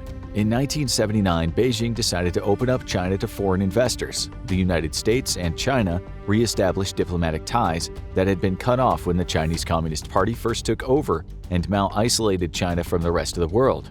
Businesses in the US and around the world realized that the massive and cheap labor in China was a game changer, and money began to pour into the country. Now companies could manufacture their products for a fraction of the cost and make huge profits. It was at this point that the Chinese economy began to grow at a tremendous rate. 2 decades passed, and China continued to skyrocket. Then in 2001, China joined the World Trade Organization, and an explosion of new investments, businesses, and money flowed into the country. When the nation joined the WTO, it removed many barriers such as tariffs that had been holding back the spread of Chinese exports. This allowed Chinese goods to reach far and wide. The words "Made in China" were printed on consumer goods in practically every household. Just to put China's incredible economic growth into perspective, in 1978, Chinese exports stood at about $10 billion US. This was less than 1% of total worldwide trade at the time. By 1985, China exported $25 billion worth of goods, and a little after 2 decades later, when China joined the WTO, China exported $4.3 trillion worth of products around the world. The Chinese GDP averaged a 9% growth almost every year during this time. This meant that the lives of hundreds of millions of Chinese citizens improved, and it has been reported by the World Bank that around 850 million people were lifted out of poverty during this time. It's even been predicted that China may be able to completely eliminate absolute poverty within the decade, which means every Chinese family should theoretically be able to have enough money to purchase basic necessities like food, shelter, safe drinking water, and education. However, in recent years, China's economic growth has actually slowed. There are several reasons for this, including efforts by the Chinese government to rebalance the economy and reduce debt levels. However, at least some of it stems from the tariffs enacted by the United States in 2018 as punishment against Beijing and Chinese companies for stealing U.S. intellectual property. In response, China implemented its own tariffs on U.S. goods. This has continued to the present day, resulting in around $335 billion in trade, or about 66.4% of China's exports to the U.S. being subject to tariffs. The problem with entering a trade war with the United States is that it has the largest economy in the world. China's economy is formidable, but the country doesn't consume nearly as much as the US does. As Chinese goods became pricier due to tariffs, companies and consumers stopped buying them when there were cheaper options from other parts of the world. Since 2018, there's been an 8.5% reduction in trade from China to the US and a 26.3% decrease in trade from the US to China. Between 2014 and 2015, China surpassed Canada as the United States' #1 trading partner. However, by 2019, both Canada and Mexico were conducting more trade with the U.S. as a result of the trade war. As of May 2023, the United States had carried out $68.7 billion worth of trade with Mexico, $67.6 billion with Canada, and $46.6 billion with China. This accounts for 15.9%, 15.7%, and 10.8% respectively of the total trade done with the U.S. China's been trying to shift away from being a predominantly manufacturing economy and move toward foreign investments and consumption-led growth. However, due to the trade war with the US, the pandemic, and a looming real estate crisis, the Chinese economy appears to be in rough shape, which is one of the reasons its growth has slowed dramatically. What all this means is that as more and more companies jump ship and look to manufacture their goods elsewhere, it could lead to drastic economic consequences for the People's Republic of China. So, let's now examine the specific reasons why China is seeing a mass exodus of foreign and local businesses from its borders, so we can then see the true impact this is having on the Chinese economy and people. Then we'll investigate where companies are moving their business and why, and you'll probably be surprised by which countries are gaining from China's loss. First, the reliability and unpredictability. In the past, foreign companies doing business in China were allowed to operate in the country under favorable laws that gave them access to the large, low-pay workforce and manufacturing facilities of the country with little interference from the government. This is no longer the case, and the decisions that are being made in Beijing are changing the status quo and making foreign investors very nervous. This is one of the reasons that many companies are leaving China for countries with governments that can be relied upon. China's handling of the COVID epidemic left a lot to be desired. The government enacted harsh lockdowns and had a zero-tolerance policy when an outbreak occurred.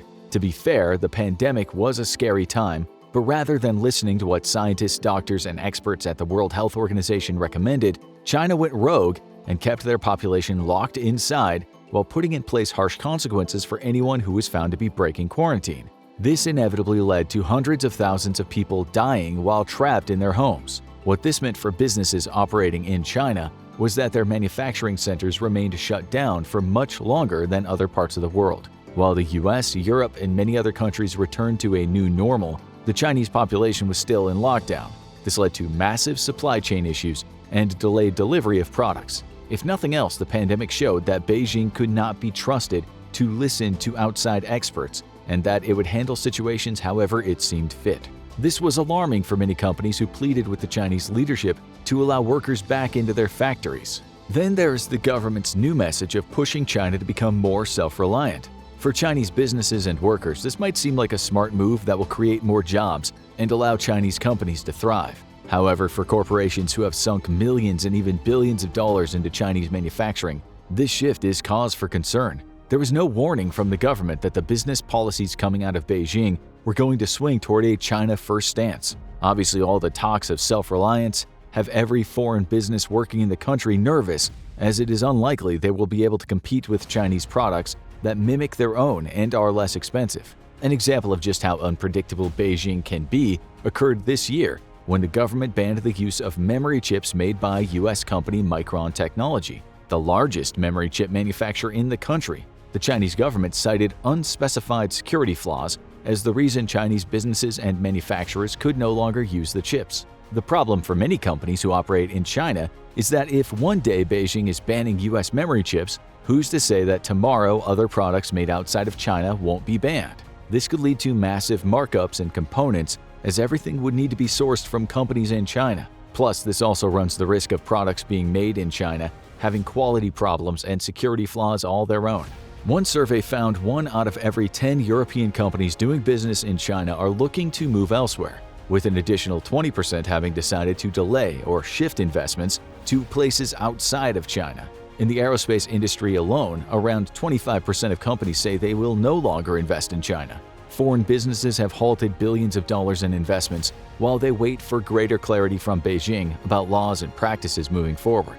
In 2023, China passed a series of laws geared toward data security and anti-spying measures that would directly impact companies working within its borders. However, the implementation of these laws and what they would entail were kept a secret, leading to many firms becoming hesitant to continue doing business with a government that might be able to seize their digital information and technology in the future. Beijing has declared that the economy, food, energy, and politics all fall under the category of national security, which means that at any point in time, Chinese leadership could interfere with these sectors. This basically means that any company that falls under one of these classifications, which is pretty much all of them, could run into problems with the Chinese government. The unpredictability of Beijing is making doing business in China riskier, which is causing many companies to reconsider their investments in the nation and move their operations to other parts of the world. Then, there's the huge rise in labor costs. Doing business in China made sense for companies when they had access to cheap labor, few regulations, and a large pool of talent to pull from. However, as China has developed to the second largest economy in the world, a major shift to workforce accessibility has occurred. When China first joined the World Trade Organization, the average worker's wage was approximately 9,333 yuan a year, or 1,127 US dollars. This was about 30 times lower than the average US worker, who was making around $30,846, and these extremely low wages were incredibly enticing to businesses that were looking for ways to cut costs. It was clear that most companies who began offshoring to China cared very little about the egregious human rights abuses and child labor that was being used to manufacture their products if it meant an increase in profits. However, as more and more companies began outsourcing to China, the demand for skilled laborers went up. This, along with an influx of foreign cash into the country, led to higher wages. By 2011, Chinese workers were being paid an annual wage of around 41,799 yuan, or $6,120. In just over a decade, the average pay became 5 times higher than it had previously been. During that same time frame, the average American worker was making around 40,000, which was still much more than their Chinese counterparts, but the gap was narrowing, going from an American worker being paid 30 times as much to being paid 6.5 times as much. In 2021, Beijing's National Bureau of Statistics reported the average worker earned 105,000 yuan a year, the equivalent of $16,153. In the US, American workers are making 58,120 a year. This is only around 3.5 times as high as Chinese laborers, meaning the pay gap is continuing to shrink for now. To be fair, everything that Beijing says about the data they release should be taken with a grain of salt, especially when it comes to the economy. The Chinese government is not known for reporting the most reliable data, and instead, it often puts out numbers that are skewed to make the country and government look strong. However, even independent consulting firms have concluded that the wage gap continued to shrink between Chinese and US workers in 2022 and will also likely close further in 2023. Some reports have extrapolated that wages in Asia will outpace inflation, while wages in Europe and the US will fall behind in the coming years. In fact, it's predicted that Chinese earnings could increase by as much as 3.8% in 2023 alone. And while Chinese paychecks are going up, European workers might see a 1.5% decline in their real wages, while US workers will experience a 0.5% decline. These increased wages are a direct result of the Chinese economy thriving as a result of foreign companies operating within their borders and the ability of China to manufacture and ship goods across the world. Over the last 20 years, both the income and GDP per capita in China have increased tenfold. This has improved the quality of life for many and allowed a middle class to emerge. As these things happen, many young and educated Chinese citizens are no longer willing to work in the back-breaking conditions in factories that manufacture products for foreign companies. Finding low-wage workers is becoming harder and harder, which means that profits are starting to shrink. As this happens, businesses are looking for new countries to relocate to where they could exploit a poor population and hire them as cheap labor. We'll dive deeper into this topic later on when we uncover where companies are moving their operations to. But suffice it to say that rising labor costs in China are now one of the driving factors behind businesses leaving the country. Another huge problem? Extortion. Piggybacking off of unpredictability and reliability of the Chinese government comes the shady practices that Beijing engages in to get what it wants. Now that China holds the keys to the facilities and skilled labor needed to pump out large quantities of products such as complex electronics, some companies are stuck doing business in China. But this may not be the case for much longer. Recently, businesses operating in China have been forced to share their technology and trade secrets with their Chinese partners. This is done to streamline production, but it also means that Beijing has access to these things as well. Since the Chinese government has its hands in pretty much everything that happens within its borders, any company operating in China is forced to share information with the government. This wasn't such a big deal when China was still developing and wasn't a major global power. However, those days are gone, and Beijing is now doing everything it can to spread its influence across the planet. Now that operating in China has become risky and not as cost-efficient, many companies will no longer submit to the bullying and extortion tactics done by the Chinese government. President Xi Jinping and his associates constantly remind foreign businesses that China is still the only nation in the world that can manufacture certain goods affordably and quickly due to decades of investment in manufacturing facilities and workforce training. Therefore, Beijing is not afraid to take advantage of companies within its borders, as they have nowhere else to go at the moment. However, this won't be true forever.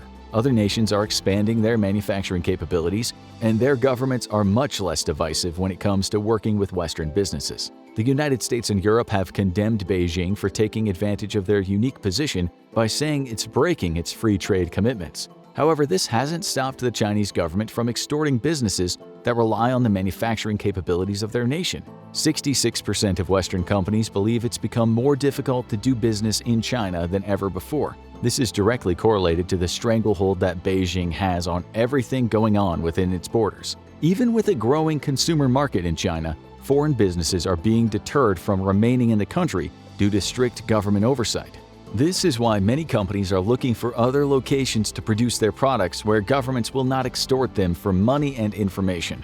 But one of the biggest issues facing China's economy has nothing to do with manufacturing. It's because China has become too big of a geopolitical threat. It should come as no surprise that companies are very wary of conducting business in a country that is constantly threatening to invade a neighboring territory. And as Beijing continues to use gray zone tactics and endanger the sovereignty of Taiwan, businesses are looking for ways to move their manufacturing out of China to mitigate any disruptions to their supply chains if a worst-case scenario should develop. Between conducting military exercises right off the coast of Taiwan and building artificial islands with military bases atop them in the South China Sea, Beijing has made it clear that it has no problem broadcasting its intentions. This has led to sanctions and geopolitical tensions. Disputes between major economic powers are never a good thing for business. This is why some companies are opting to move out of China to nations with less volatile tendencies. China also has regularly disregarded the ruling of international courts and made it very clear they will only follow the rules if they make them. All of these things are red flags for businesses that want to continue smooth operations for decades to come. It seems as if at any given moment, Beijing could throw the region into chaos, which would result in disruptions to manufacturing and distribution.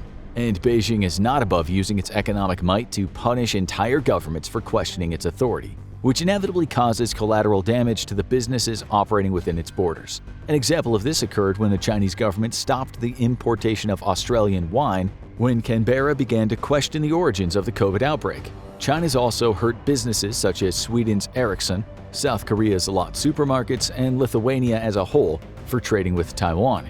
It's clear Beijing has no problem punishing foreign businesses when their governments do something they don't like. This is a major problem, especially for companies operating within Chinese borders. So now that we know why companies are leaving China, what does it mean for the People's Republic? Manufacturing goods in China was once cheap, reliable, and enticing for many businesses. But this is no longer the case because the government in Beijing and the growing middle class. However, without an influx of foreign investments and companies operating in China, the nation could be headed for economic turmoil. For every action that China's taken, there has been a reaction by the United States and other Western nations. For example, the stealing of American data and information led to tariffs. The aggression of China against Taiwan has led to an increased military presence in the region by the US and its allies. As Beijing continues its aggressive foreign policies and shifts toward Chinese economic dominance, businesses are going to leave its borders to seek a more stable and reliable nation to operate in. As time passes, more and more companies are changing their attitudes toward China. Not too long ago, manufacturing in China seemed like the only viable option, but this is no longer the case. There are several other nations that are developing vibrant and cheap manufacturing sectors that are more than happy to accommodate foreign businesses. Nearly 50% of all companies with ties to China claim that doing business in the nation has become too politicized and that it's hurt their bottom line. Profit is what drives the decisions of most companies, so the harder it is to conduct business in China and the more expensive manufacturing becomes, the more businesses will leave for greener pastures. The major concern for most corporations isn't necessarily the ability of China to manufacture their goods, but problems with the supply chain. When China implemented its zero-COVID policy, there were huge disruptions to the global supply chain. Then when Beijing refused to lift its precautionary measure as the rest of the world began to reopen, the problem became exacerbated as citizens around the world began to spend the money they'd saved up during the lockdown on goods and commodities. Demand soared while supply dwindled, which is one of the reasons why so many nations are now experiencing inflation. Companies that rely heavily on China for their manufacturing are now terrified that government policies and geopolitical tensions might lead to another disruption in their supply chains or may cut them off completely. This concern is another reason why so many companies are looking to leave China and manufacture their goods elsewhere. There is no doubt that foreign businesses leaving the People's Republic of China will have negative consequences on the nation's economy. With fewer foreign investments coming in and more expensive manufacturing costs, even Chinese businesses are beginning to worry. The Chinese economy's been slowing due to delayed recovery from COVID and tariffs placed on Chinese goods. However, things could become so much worse if foreign companies stop relying on China as their main manufacturing hub. Although China is trying to become more self-reliant, it isn't quite there yet. The Chinese economy still needs foreign investors and companies to operate within its borders to allow its economy to grow. If this does not happen, Beijing could find itself looking down the barrel of an economic recession and mass exodus of businesses to other parts of the world.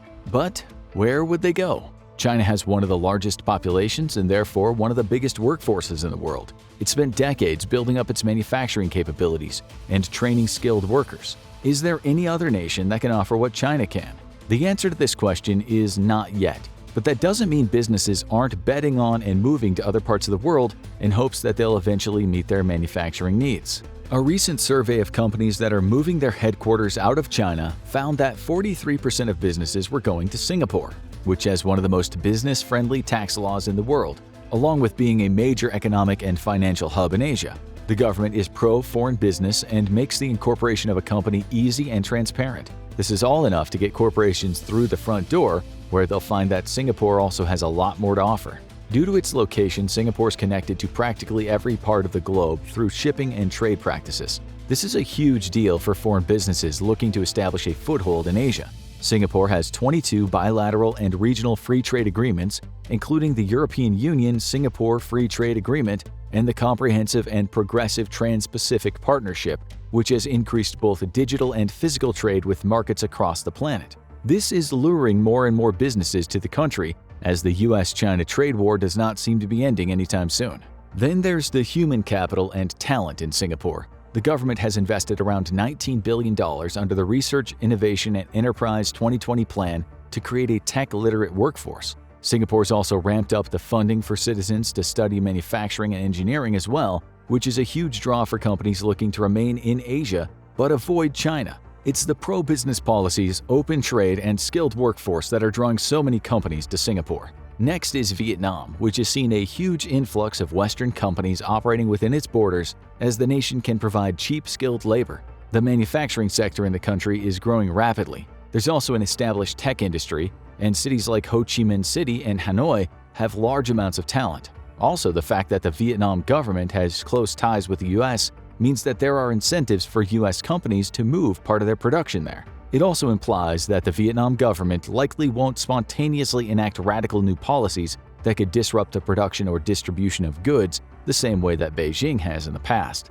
The problem is that Vietnam is not very big and has a population of less than 1/10 the size of China. The current infrastructure can handle factories that employ around 60,000 workers, which is nowhere near the hundreds of thousands that work at factories across China. This means that although Vietnam is a good choice for businesses to move some of their production to, there needs to be other options. India offers companies a gigantic workforce, cheap labor, and a rapidly developing infrastructure. India is the most populated country in the world at around 1.43 billion people. India is currently improving their manufacturing capabilities by building more modern factories. The Indian government is heavily subsidizing the construction of manufacturing centers in the hopes that it can draw in more businesses. The willingness of the Indian government to try and entice foreign companies to move their manufacturing to India likely means there will be multiple incentives. However, New Delhi hasn't always been the easiest government to work with. India already has a manufacturing infrastructure. It just needs to improve it to match the capacity and abilities of China. Between India's large young population full of potential workers and its ability to build massive amounts of facilities, many countries are looking to the country to become their new manufacturing hub. Mexico has become a viable option for many companies to do business with, especially in the United States. For American companies, Mexico greatly reduces the risk of supply chain issues, as it is much closer to the consumer base and parent companies than China is. The World Trade Bridge, or Puente Internacional Comercio Mundial, that connects Laredo, Texas to Nuevo León, allows goods to cross between Mexico and the United States seamlessly. The bridge is special because it has 8 lanes, all of which are dedicated to commercial use. Around 6,000 trucks use the World Trade Bridge to enter the U.S. every single day. The bridge and connecting infrastructure allows for easy transportation and delivery of goods, which can then be sold, used in manufacturing facilities, or shipped to the rest of the world. Mexico also has some of the cheapest labor in the world. The Mexican Social Security Institute reported that in 2021, the average monthly income in Mexico was approximately 16,449.22 pesos, or $820. The minimum wage in Mexico is 207.44 pesos, or $11.54 per day. So, although the reported data suggests that Mexican workers make the equivalent of $820 a month, the reality is most workers are probably only bringing in around $230 a month. It's reported the average income for workers in factories is $3.50 an hour, which is 20 to 40% less than in China. Even with lower wages, quality control in Mexico has proven to be more reliable than China. So moving production to Mexico could be a win-win for some companies that aren't specializing in complicated manufacturing processes like high-end electronics. But it's not just Western companies that are looking to move to Mexico. The cheap cost of labor in Mexico is actually drawing Chinese companies to its borders as well. Outside of the small city of Salinas, Victoria, and Nuevo León, a gigantic project to build manufacturing centers has begun. The industrial park was funded through a Mexico-China joint cooperation deal and is named Hofusan Industrial Park. Recently, Chinese companies such as Hisense, Kuka Home, Manhua, and Sunon have opened manufacturing centers at Hofusan to take advantage of cheap labor and low costs. Around 44 different Asian companies opened up manufacturing spaces in Mexico in 2022 alone. So it is clear that there are other options for companies to conduct business in than just China. Right now, more and more corporations are looking to leave China and manufacture their goods in other parts of the world. This is because the cost of doing business in China is rising, both monetarily and politically. Supply chains are being threatened, and companies operating within the People's Republic are being taken advantage of by Beijing.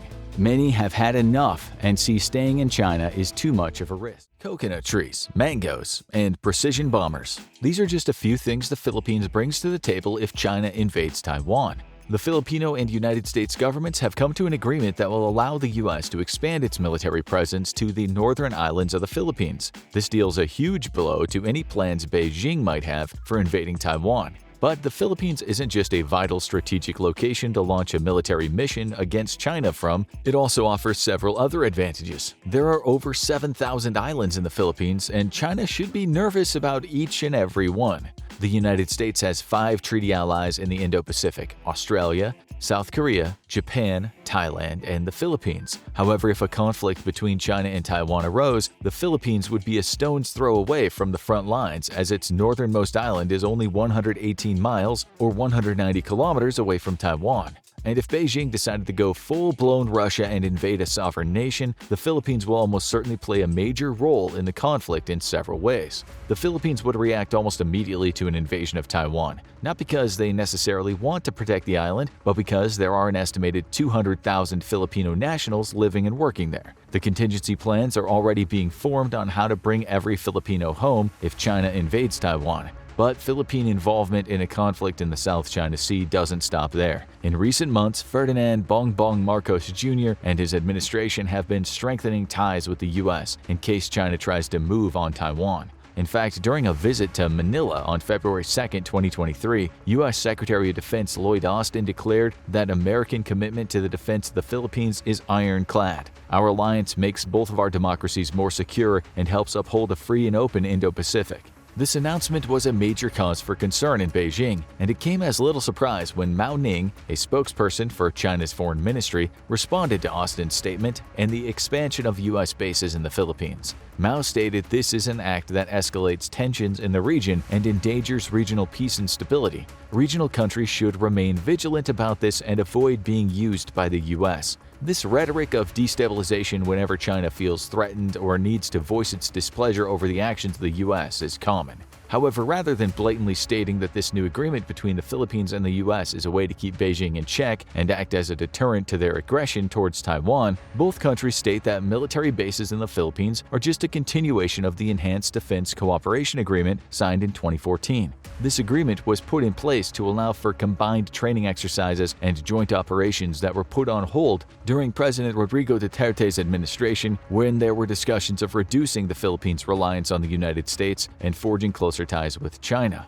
It's clear today that Bongbong Marcos wants to return to the days where the Philippines had a stronger alliance with the US. We'll dive deeper into the complex relationship between the US and the Philippines later on. However, it's important to remember that the US colonized the Philippines in 1898, and by its very nature, colonization led to the exploitation of the Filipino people and unethical power structures being put in place. But unfortunately, the Philippines has a long history of being colonized by different outside forces, which is one of the reasons why they've kept such a close eye on the situation developing with Taiwan. If China were to attack and seize the island nation, the Philippines could be next, or at the very least, be forced to become submissive to the growing influence of the Chinese government. But this also goes the other way. Beijing has been keeping a close eye on the Philippines, as its islands and close ties to the US may pose a serious risk to their future plans. Let's break down the 4 reasons why the Philippines is complicating China's plans to invade Taiwan and examine how this might prevent World War III from breaking out. Reason 1. Military intervention. If China ever does invade Taiwan, it'll be a difficult battle to win.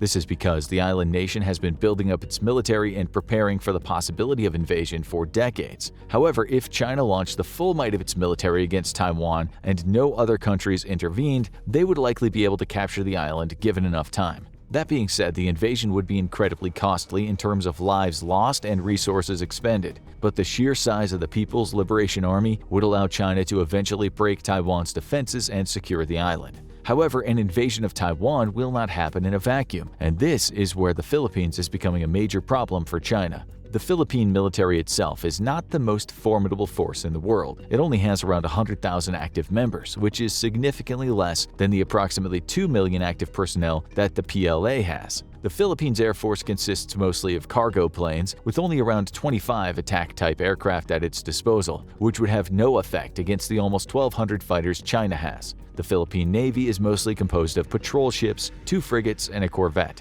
China, on the other hand, has the largest navy in the world, with around 50 destroyers and 2 aircraft carriers at its disposal. So China is not worried about the Philippines military intervening in their plans to invade Taiwan. What they are afraid of is the fact that the recent agreement between the US and the Philippines will allow the US military to operate more effectively in the region. And if the People's Liberation Army went head-to-head with the US, they would lose every time. Therefore, the Philippines and its proximity to Taiwan may be one of the biggest complications in any future plans Beijing has for invading the island. The United States now has 9 bases in the Philippines thanks to the new agreement, which would greatly improve its ability to deploy aircraft and naval vessels to the South China Sea and the Strait of Taiwan. This will improve American resupply and operational capabilities in the region. It's suspected the U.S. forces will immediately begin using these bases for training and equipment storage while simultaneously improving their infrastructure. New runways are being built along with other facilities necessary to strengthen the U.S.'s position.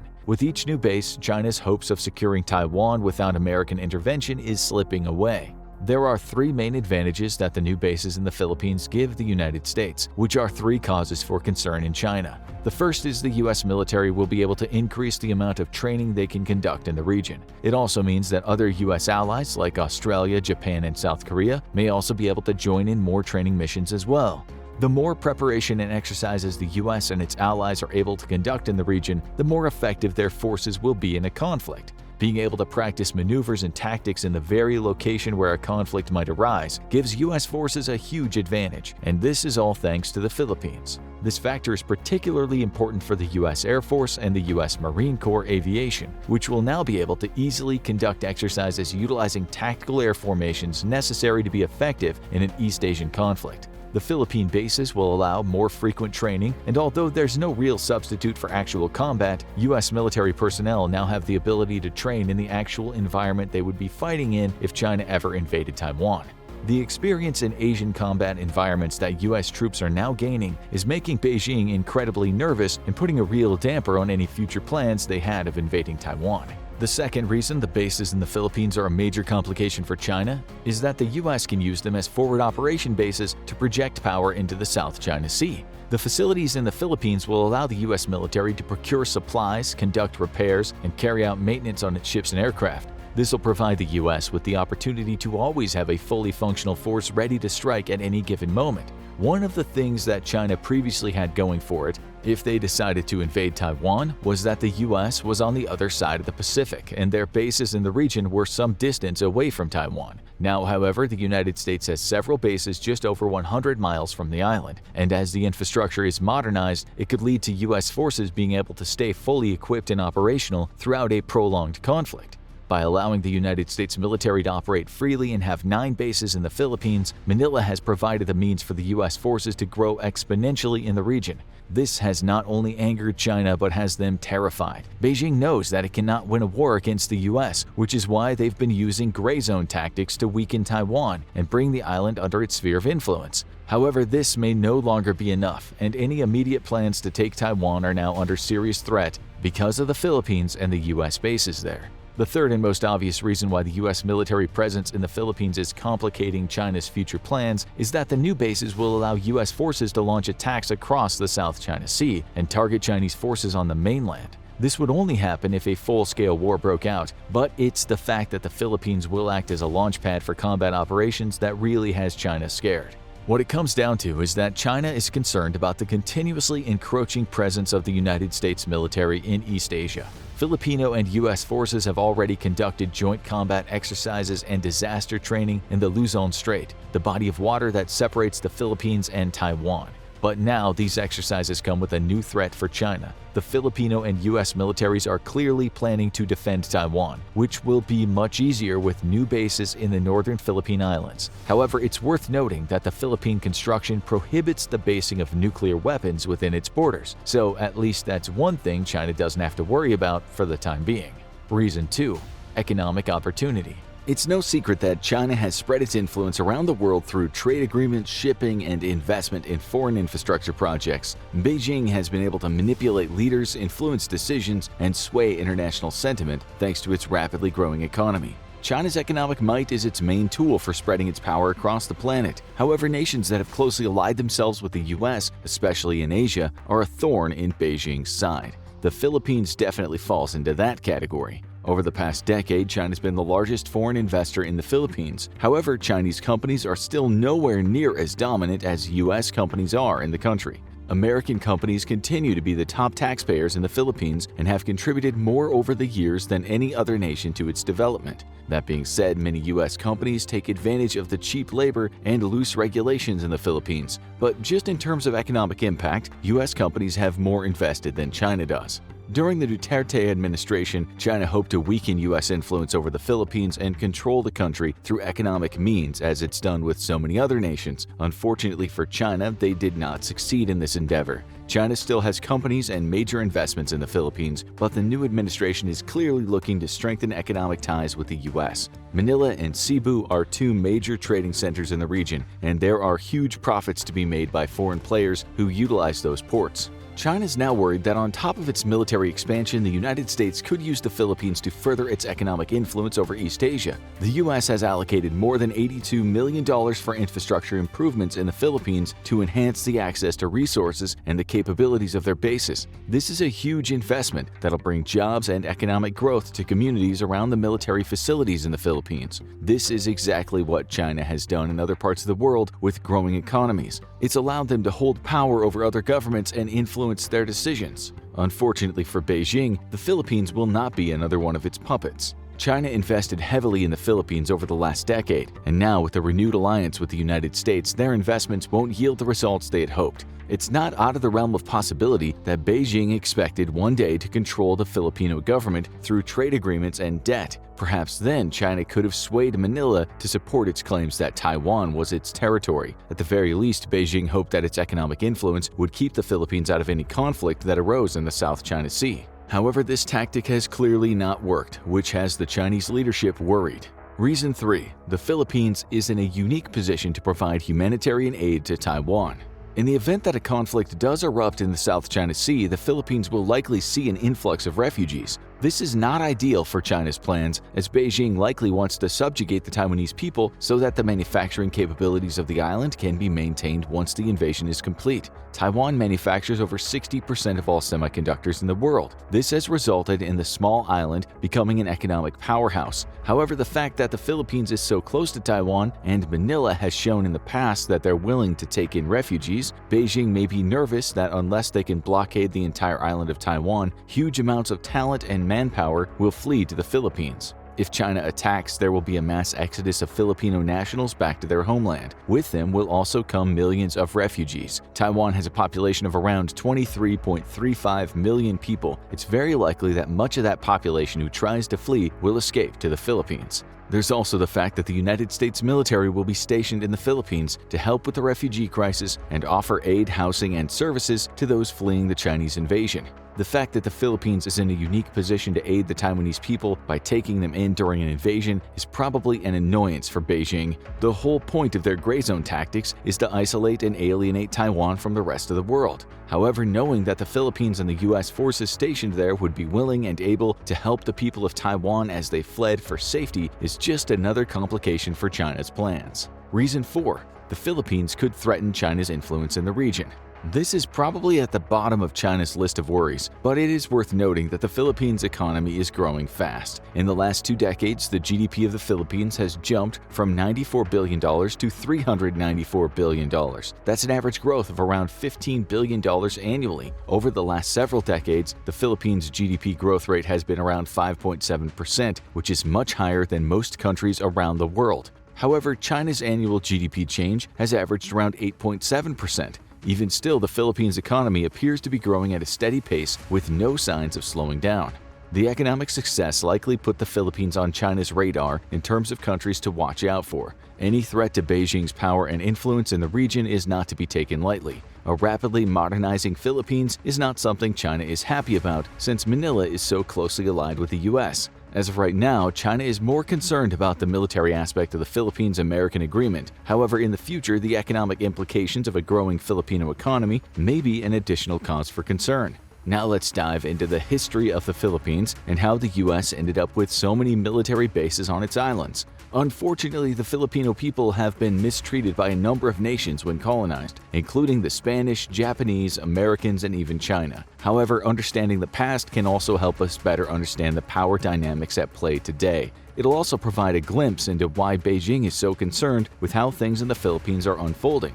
In April of 1898, the Spanish-American War broke out. After only months of fighting, the United States Navy destroyed the Spanish fleet stationed in Manila Bay, causing Spain to cede the Philippines to the U.S. It was at this point that the United States declared military rule and the American colonization of the Philippines began. The following year, General Aguinaldo declared the island should be free of foreign control and renamed the First Philippine Republic. He waged war against the American colonizers, leading to the Philippine-American War. After 3 years of fighting, the U.S. forces were victorious and the war ended. A U.S. civil government was installed. In 1935, political movements led to the establishment of the Commonwealth of the Philippines.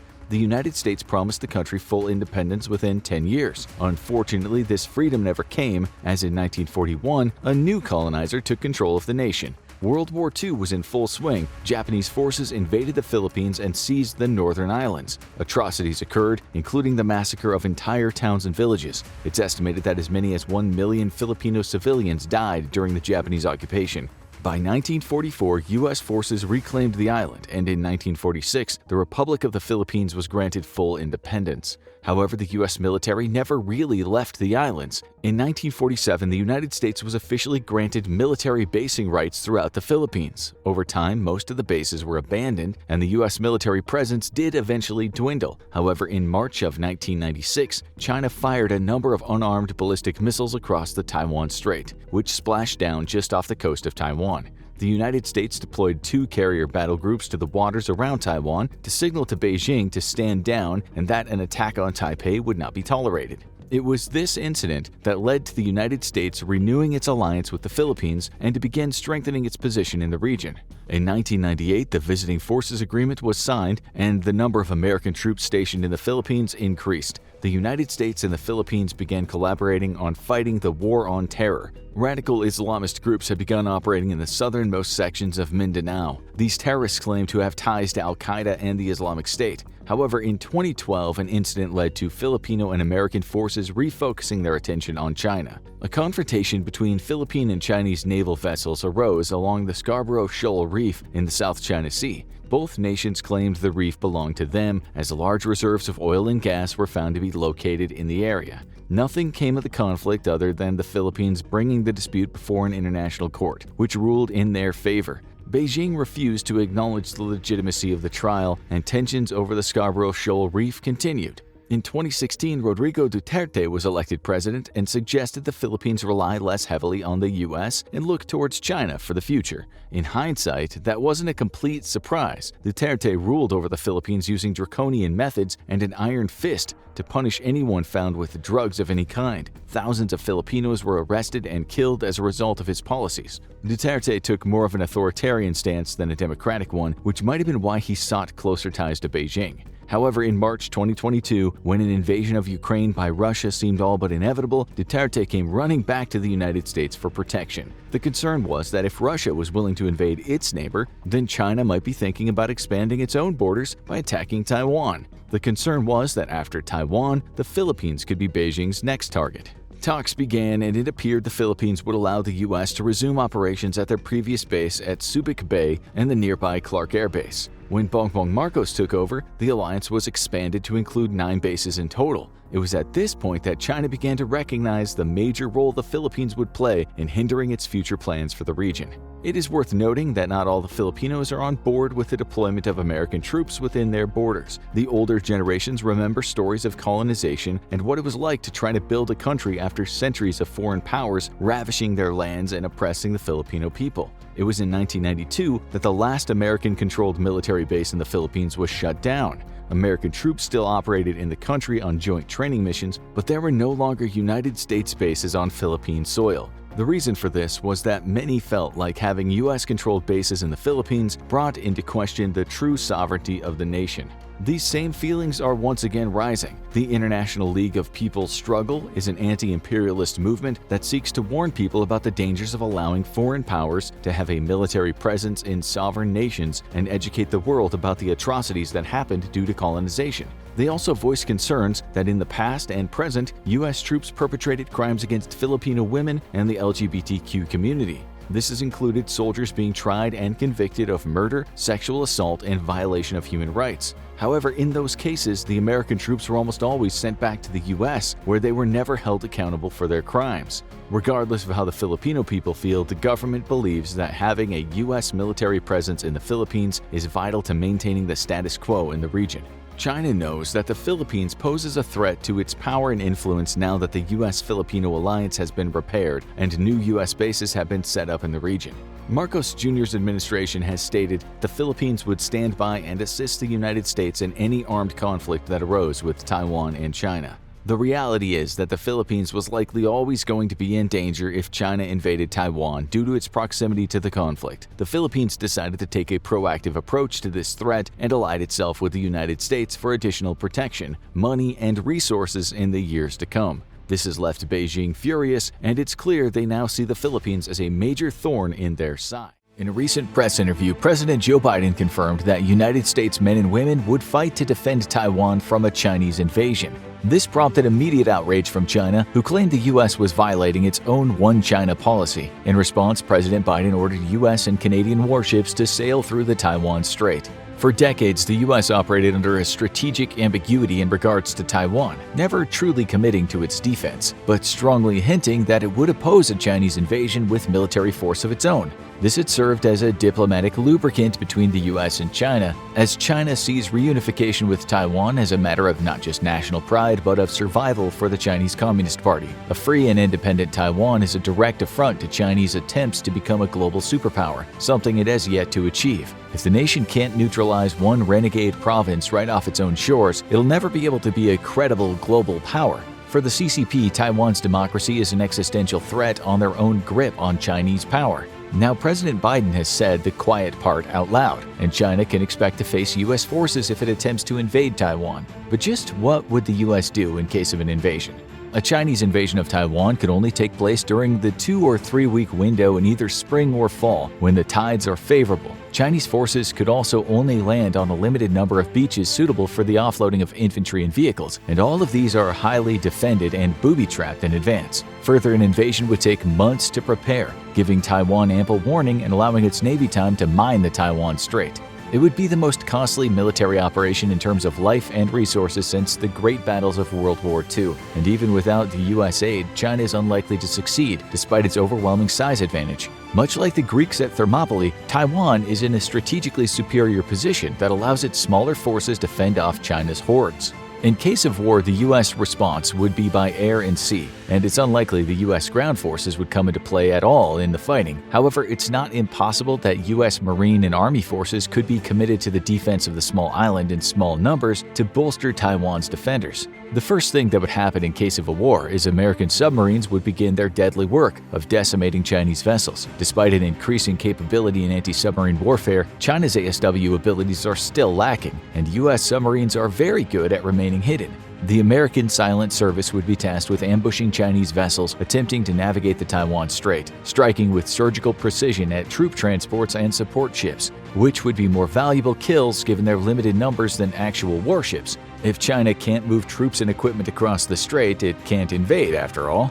The Taiwan Strait would be a perilous place for any vessel to operate in, and U.S. submarine losses would occur, but losses on the Chinese side would be significantly higher. Up north, just south of Russia's Kamchatka Peninsula, a single American Ohio-class submarine converted to carry cruise missiles would launch a devastating attack against the oil pipeline connecting China to Russia. This would leave China with only one route for oil to take over land into the nation, throttling down China's oil supply. Oil would be the key to victory, as any modern economy requires it to function. China, however, is extremely vulnerable to trade disruption. This is largely the reason that the U.S. has paid little heed to China's threats. Approximately 60% of China's trade, including oil, travels by the sea, and this is China's Achilles heel. The nation might have the world's largest navy, but largest doesn't mean most capable, and China's navy has some serious deficiencies. For starters, its numbers are greatly inflated by smaller missile boats, and it lacks the logistical or defensive capabilities to send its ships far from its own shores. This means that while China's navy could operate around Taiwan's territorial waters, sending them much farther out to sea than that would be a deadly mistake. This is a situation that China has tried to rectify by expanding its influence in the South China Sea via artificial islands. These man-made floating airfields are packed to the brim with long-range missiles and attack aircraft, but they simply can't do enough to protect China's overseas trade.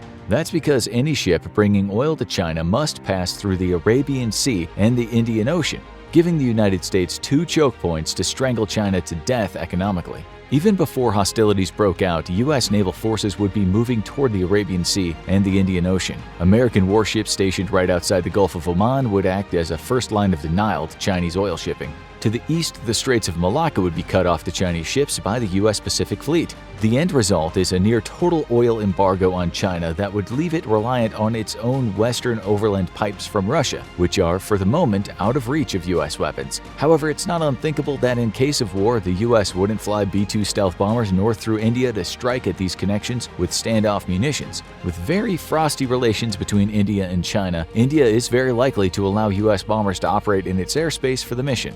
Even without striking these oil pipelines, though, China's oil imports would be reduced to a trickle, having immediate repercussions for its economy that would only worsen over time. If you've ever wondered why China hasn't actually invaded Taiwan yet, it's largely because the United States Navy has its foot on China's throat, and it would require minimal pressure to choke the country to death economically.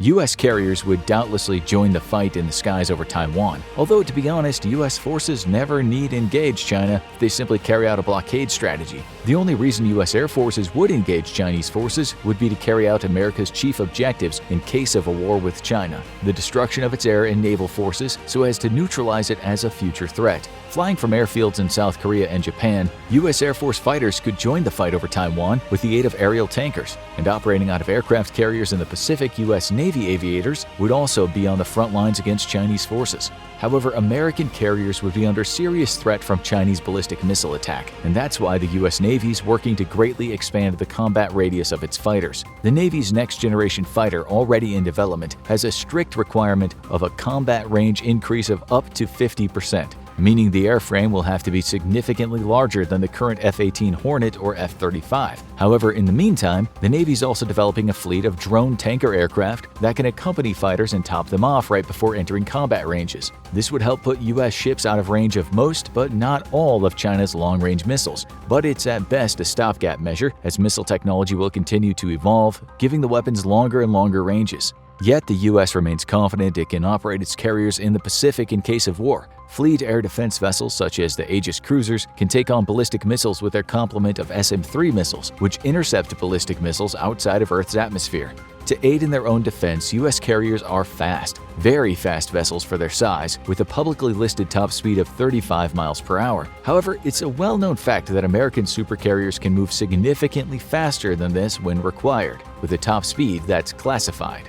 35 miles an hour might not sound like much, but when you're targeting a vessel hundreds of miles from your launch site, this means that by the time your weapon nears the vessel's original coordinates, it's long gone. This is why modern long-range munitions require very robust surveillance, tracking, and targeting capabilities in the form of drones, AWACS aircraft, undersea sensors, and satellites, amongst others. Each of these assets forms one link in a long kill chain where platforms feed targeting data to an incoming missile. While China has made great leaps and bounds in its ability to hit U.S. ships at sea, it remains to be seen if China's kill chains can survive hostile contact with the U.S. forces. This by no means U.S. supercarriers are safe, and the platform is likely an outdated concept that we should very strongly consider scrapping in favor of more smaller carriers that leave the U.S. Navy less vulnerable to overwhelming losses from a single attack.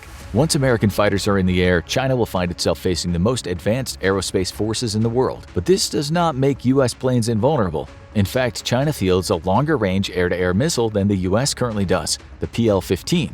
This missile has a slightly greater range than the American AIM-120D AMRAAM, giving Chinese fighters the advantage in a first-look, first-shoot confrontation. This is set to change in the next few years as the U.S. fields the AIM-260, which has a classified range but is believed to reach at least 186 miles, which is the range China's own next-generation missile, the PL-21, is expected to have. However, to actually hit U.S. fighters, China must detect them first, and this is why the U.S. spearhead will be its fleet of fifth-generation stealth aircraft. While not invisible to enemy radar, China's frontline fighters currently can't target American F-35s and F-22s until they're within approximately 35 miles, which eliminates China's slight edge in long-range air-to-air missiles. American fighters would be opening fire well before China's knew they were there. But stealth comes with a serious vulnerability, a lack of payload capacity. Flying in stealth configuration, a US F-35 is limited to 4 AIM-120s and 2 Sidewinders. This does not bode well given the fact that China would be committing dozens of aircraft at a time to the fight. While U.S. stealth fighters would be able to knock out China's front fighter screens, it's unlikely they'd be able to penetrate deep enough to strike at Chinese bombers, launching devastating standoff attacks against Taiwanese targets. To do so, U.S. fighters would have to fly in murder configuration, fully loaded with missiles on wing pylons and thus destroying their stealth signature. China has its own stealth fighters for the U.S. to worry about. The Chengdu J-20 is an inferior fifth-generation fighter, the bottom of the pile when compared to the F-22, F-35, and Russia's Su-57. It has decidedly non-stealthy features such as canards and engine outlets, and it's believed that it uses inferior radar-absorbent materials in its construction. To boot, China operates only about 150 of these aircraft, meaning they're in limited supply. Yet even inferior stealth is still stealth, and Chinese J-20s would pose a serious threat to American air support assets, such as tankers and AWACS, both critical platforms badly needed for modern air campaigns. Armed with long-range PL-15s, J-20s could easily stay out of detection of American AWACS and fire their missiles, all but certainly bringing these valuable air assets down. To date, the US does not have a firm solution to this problem, which would be magnified by the fact that Chinese aircraft would be operating so close to home and thus within easy range of ground and naval-based air defenses. The battle in the sky over Taiwan would turn to one of attrition, which the US would inevitably win over time, but not without taking significant losses of even its precious fifth-generation fighters. The sooner the American public accepts that the F-22 and F-35 are not invulnerable, the better position America will be to accept combat losses and continue to muster the will to fight, because China would be looking to knock the US out of the fight not by military might, but by eroding public support for the war. After 20 years of disastrous adventurism in the Middle East, the American people have little stomach for yet another protracted military campaign against a foe that isn't necessarily threatening them directly. It's China's hope that it can cut the knees out from under America by inflicting large losses and shocking the American people. Yet, defending Taiwan is of critical national defense importance to the United States. Allowing the island nation to fall to China would severely undermine U.S. dominance of the Pacific, as it would give China the ability to break what's known as the First Island Chain of Containment. This is a chain of islands that hems China in from Japan down to the Philippines and has served as a barrier to Chinese naval expansion into the Pacific. Taiwan, however, is important to the U.S. and to the entire free world for another reason. Right now, the island nation supplies much of the world's supply of microchips and other computer components. Allowing this manufacturing capability to fall into the hands of the Chinese means that along with its own production capability, China would become the largest global supplier of these components critical to modern industry and militaries both. The Taiwanese embargo alone was a crippling blow to Russia's ability to manufacture new precision munitions. With China in control of the world's computer component manufacturing, it would effectively give the nation the ability to blackmail any other nation in the world and bully it into doing its bidding. This includes even the US. Do what China wants or else you get cut off from the critical supplies needed to keep your modern economy working. This is a strategic threat so great that even European powers have pledged some amount of support for Taiwan's continued independence. Luckily for Taiwan, though, the world's response to Russia's invasion of Ukraine has put a serious damper on China's ambition to conquer Taiwan. The unprecedented response from the West has shown China the lengths it's willing to go to in order to counter the aggression of authoritarian governments against free nations. Rumors swirl that China was actually planning to take military action this fall, but the Russian invasion of Ukraine completely derailed those plans. The last thing that China wants is to become a second global pariah, especially as its own economy faces some very serious internal disasters in the very near future. With Russia hogging all the negative press lately, you might have missed Chinese President Xi Jinping's adamant proclamation that Taiwan will be reunited with the mainland. And he is not ruling out military force to accomplish this goal. But with the vast majority of Taiwanese citizens wanting nothing to do with mainland communist China and American President Joe Biden promising that the U.S. would come to Taiwan's aid, World War III is looking more likely, and it won't be starting in Europe. How is China going to defeat the US and its allies? And more importantly, why does Taiwan matter so much that the US is willing to fight to keep it free and independent? China wants Taiwan, and the US wants Taiwan to remain free. Both sides have their various reasons, but there are some significant overlaps. For China, Taiwan is both a matter of national prestige and a national defense priority. The island is home to the Chinese nationalists who fled after losing the war against the communists after World War II. And given the difficulty of an invasion plus the support of the United States, reunifying this breakaway province by force has not been an option for China. It's only recently, with China's vast modernization of its military and steadily expanding amphibious assault capabilities, that the dream of taking over Taiwan is approaching fruition. But as long as Taiwan remains fiercely independent and refuses to bow to Beijing, China cannot be taken seriously as a global military power. After all, why should anyone fear your military when it can't even pacify an island sitting right off your own shores? For the Chinese Communist Party, Taiwan represents an existential threat, though. The nation began as a dictatorship but gradually became a liberal and open democracy. Today, it's amongst the most successful democracies in the world, and that's a big problem for the CCP. As long as Taiwan remains independent, it remains a symbol for the Chinese people of what life could be like for them if they were no longer under the thumb of the CCP. After the extreme measures enacted by President Xi during and after COVID, disillusionment with China's government and the very society it's built around has skyrocketed amongst the youth. To many of them, the democracy lurking right off their own shore is a more appealing choice, and as long as Taiwan remains independent, it'll continue singing its siren song of democracy to the Chinese people. However, there are two very real and very significant strategic reasons for China to want to take Taiwan back and for the US to want it to remain independent. First is a Western strategy known as the First Island Chain. This is a chain of pro-Western friendly nations that ring the shores of China and Russia both. During the Cold War, it acted as a physical barrier to communist navies in case of war, who would be hemmed in and unable to operate in open waters without being destroyed attempting to break to the open sea. The First Island Chain also allows friendly navies to operate very close to enemy shores by having resupply and repair facilities readily available and not relying on far-flung bases, which would limit loiter time for friendly ships and aircraft. Today, the First Island Chain strategy no longer hems in the Soviet Union and its allies and instead acts as a barrier to Chinese expansionism. China has attempted to break the First Island Chain by illegally building artificial islands in the South China Sea, and while the threat they pose is significant, it still doesn't allow the Chinese Navy to break the defenses of the First Island Chain completely, and it doesn't allow them to push hostile navies far enough away that Chinese shipping can continue to keep the nation supplied with the vital petroleum and natural gas it needs. Another strategic reason to want reunification with Taiwan could potentially impact the entire world, though. Today, Taiwan is the world's largest manufacturer of computer chips and semiconductors, wielding such significant clout that its embargo of Russia has all but crippled the nation's ability to build modern weapons. Taiwan's contribution to the global technology market is so significant that as the Chinese threat over the island grows, the United States has passed emergency funding for computer chip manufacturing plants to be built inside of America once more. If China were to seize Taiwan, it would in effect be in control of nearly all the world's supply of advanced electronic components and be able to threaten embargoes to nations that don't toe the CCP's line. A nation would have a simple choice: have its economy crippled or do as President Xi says. So how can China achieve its goals, even if it means launching World War III, and come out on top?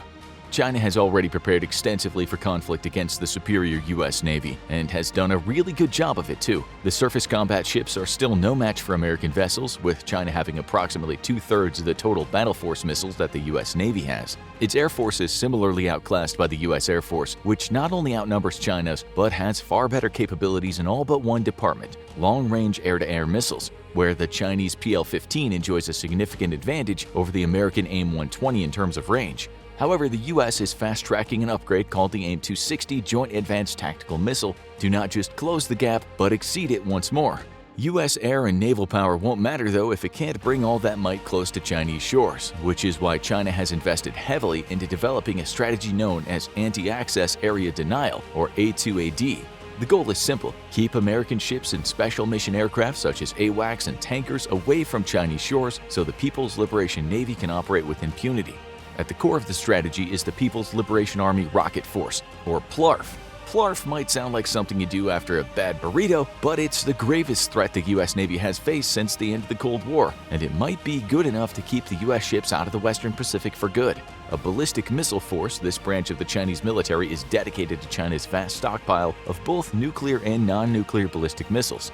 China was never subject to the Intermediate Range Force Treaty, or INF, and thus, unlike the Soviet Union and the U.S., China developed an extensive stockpile of conventional ballistic missiles. Today, China fields about 1,400 ballistic missiles alongside hundreds of cruise missiles. Most of these are older, shorter-range missiles which we could expect to see deployed against Taiwanese infrastructure, but hundreds have ranges capable of hitting U.S. bases in Japan and South Korea.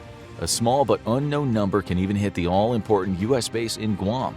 The PLARF would be critical in the opening days of World War III. Both the US and China hold serious counterforce power, and the advantage would go to whoever fires first. A war between the two powers would almost certainly be a bolt-out-of-the-blue attack, an unexpected first strike using hundreds of ballistic missiles. The targets would be US bases in the region, with a priority target being Guam.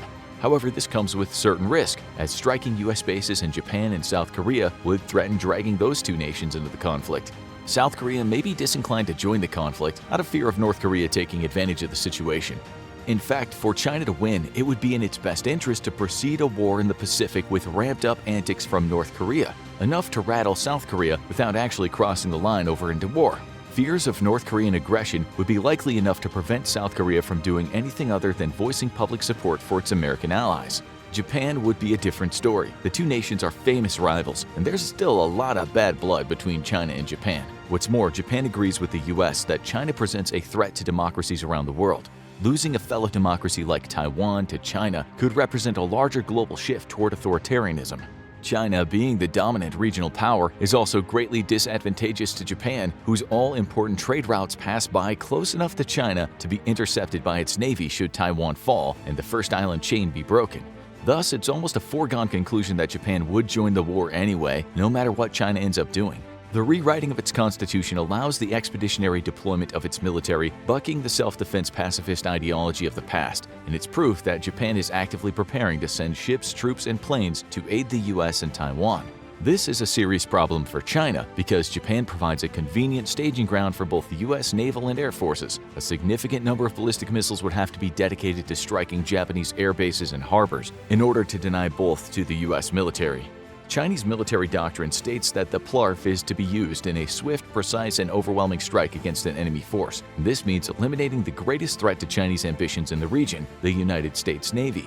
It's not enough to shut down U.S. bases and airfields. America has a huge expeditionary capability and lots of friends from where they could stage ships and planes. Winning the war in the Pacific means beating the U.S. Navy black and blue. China is counting on the U.S.'s public aversion to military casualties to win the war the moment it starts. To achieve it, it needs to score huge losses to the U.S. at the onset of the war in terms of both men and material. That's why U.S. aircraft carrier strike groups are China's #1 priority. Not only do American supercarriers threaten all Chinese naval shipping, but the loss of even a single carrier would result in the death of thousands of American sailors. This is something China hopes it can use to shock and awe the American public into not supporting a protracted war. Because China cannot win a long-term conflict against the U.S., it simply lacks the material and ability to protect its trade overseas, while it can do nothing to threaten American global trade. With U.S. carriers kept at bay with ballistic missiles and friendly airfields destroyed, China would have a week or two to achieve its objective of capturing Taiwan. However, China faces 3 critical problems with its war plans.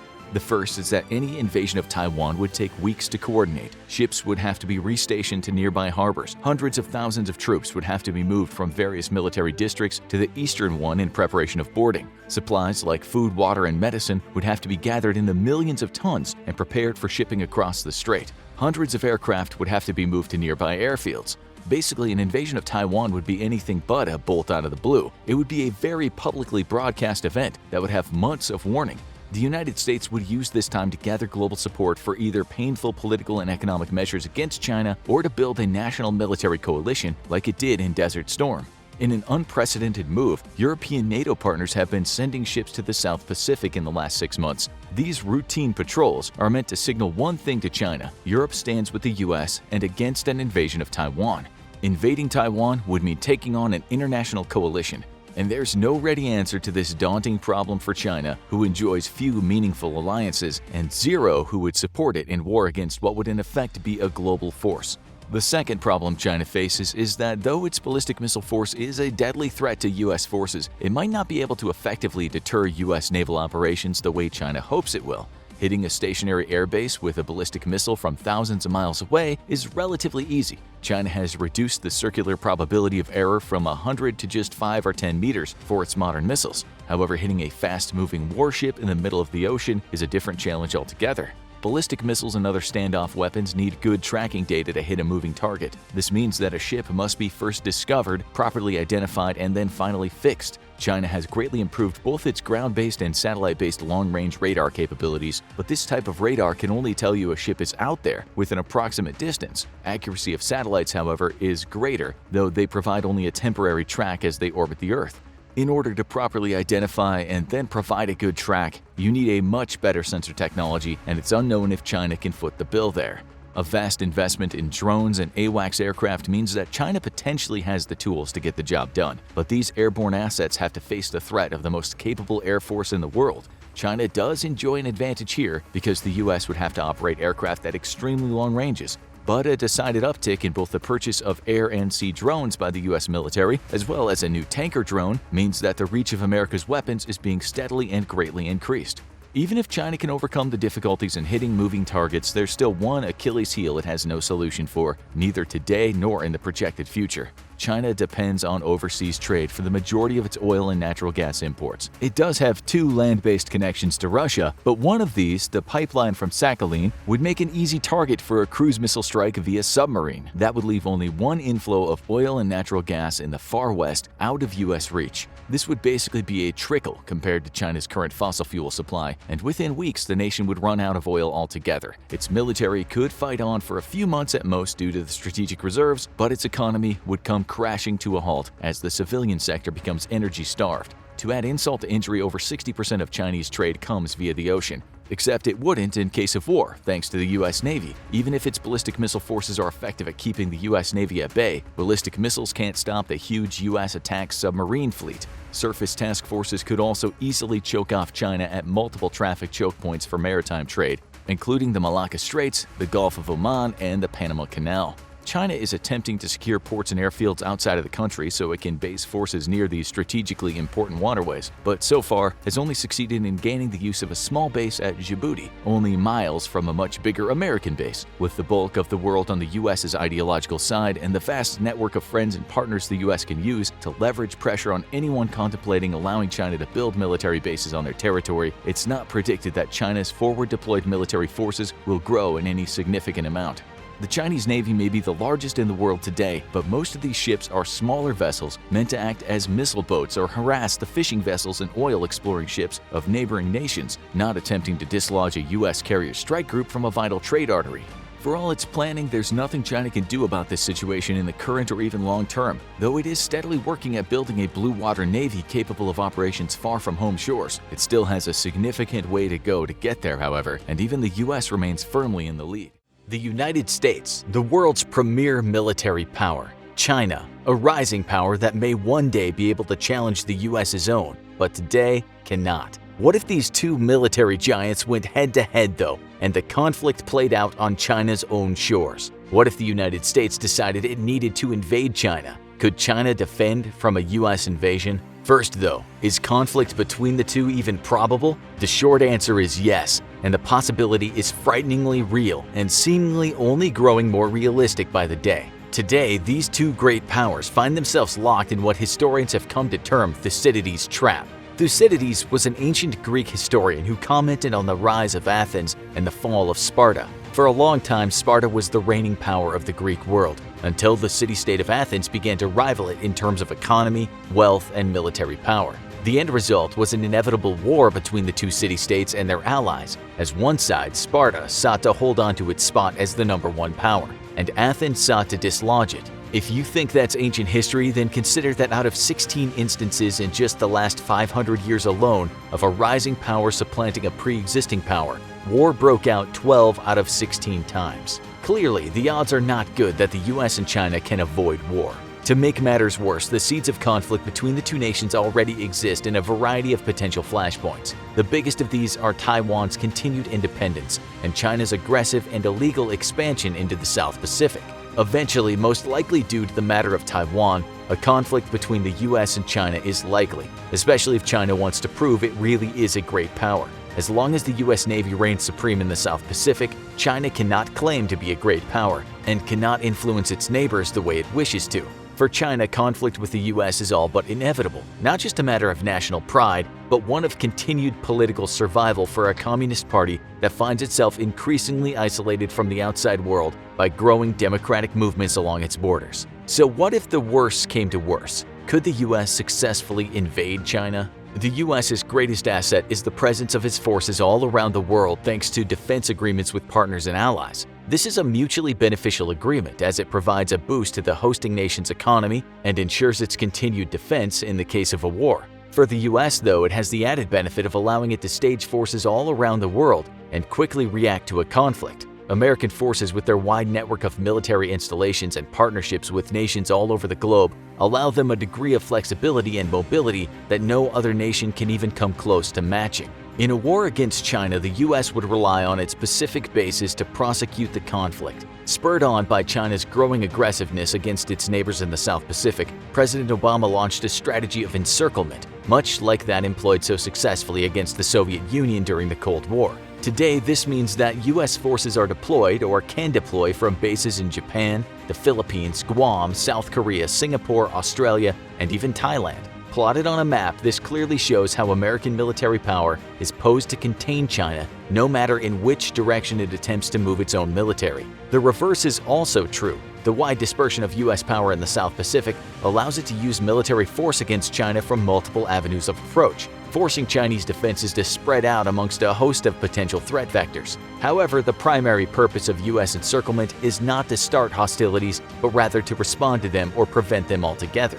China's chief strategic problem is that it relies on overseas routes for most of its trade, with up to 60% of all Chinese trade passing through the South Pacific.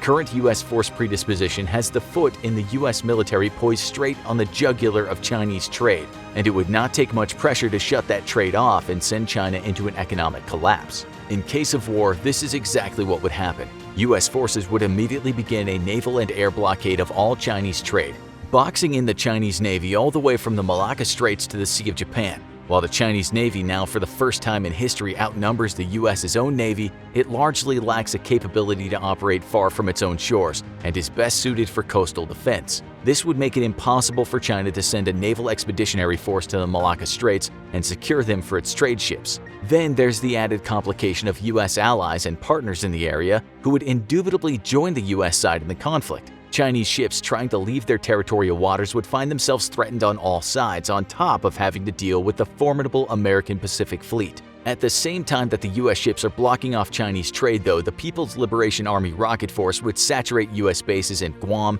South Korea, Japan, and possibly even the Philippines. These attacks would overwhelm American missile defenses and cause considerable damage, requiring weeks of repair to bring them back into operational status. This huge missile volley would greatly delay U.S. offensive operations by both its air and naval fleets, not to mention the preparation of any sort of invasion force. However, it would also greatly anger the nations that host U.S. forces, as missiles like the DF-21 ballistic missile have a margin of error that can be as much as several hundred meters. Missiles would be destroying not just U.S. forces but also Japanese, South Korean, and Filipino military assets and even civilians. This would further cement support for U.S. action against China.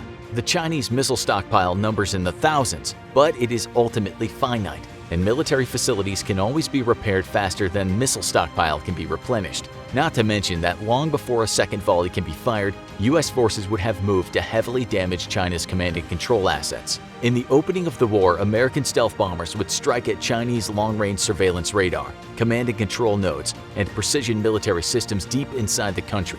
These attacks would be mirrored by a missile barrage nearly as large as China's own being launched by America's large submarine fleet, most of which are capable of carrying long-range land attack cruise missiles. While China may be able to hold the U.S. surface navy at bay with its rocket forces for a few weeks, possibly even a few months, the U.S. submarine force would be impossible to target with those same rocket forces. And given China's extreme lack of anti-submarine warfare assets, the American Silent Service would all but have the run of China's coast. American stealth aircraft and submarine forces would continue striking deep into China, destroying air defense networks, satellite communication nodes, and other vital facilities for coordinating China's ability to threaten the American Navy. U.S. stealth bomber losses would no doubt be very high, potentially knocking the entire fleet of 20 U.S. B-2 bombers out of commission within the first few weeks. Air attacks would then have to rely on unmanned drones, supplemented by submarine cruise missile strikes, but eventually Chinese defenses would be eroded enough to allow B-1 and even B-52 strategic bombers to begin to soften up Chinese coastal defenses. Going any further inland would likely be fatal for B-1 and B-52s, even at this stage of the war, with the Chinese Air Force suppressed but very much still capable. Escorting those non-stealthy bombers, however, would be American F-22 Raptors and F-35s, which would operate from repaired facilities in Japan and South Korea. While the U.S. would suffer losses to both its F-22 and F-35 fleets, the loss ratio would be extremely favorable. After a few weeks of air operations, enough of China's air defenses and most of its formidable fighter aircraft would have been thinned out to allow non-stealthy U.S. Air Force F-15s and Navy F-18s to join the fight, considerably boosting the presence of American combat aircraft. American air forces are not just more capable than China's, but considerably larger as well, with 13,264 total aircraft versus China's 3,210. Of those aircraft, the U.S. operates nearly double as many combat aircraft as China, at 2,085 versus 1,232. To make matters worse for China, U.S. aircraft are overwhelmingly more modern and capable, and its pilots more experienced. China may have the home field advantage, but the U.S. would dominate the air and sea war within a few months, putting a stranglehold on China economically. In the real world, this is the limit of the U.S.'s plans for a war with China: destroy its Navy and Air Force and strangle it economically into submission. In today's scenario, though, we're taking this a step further.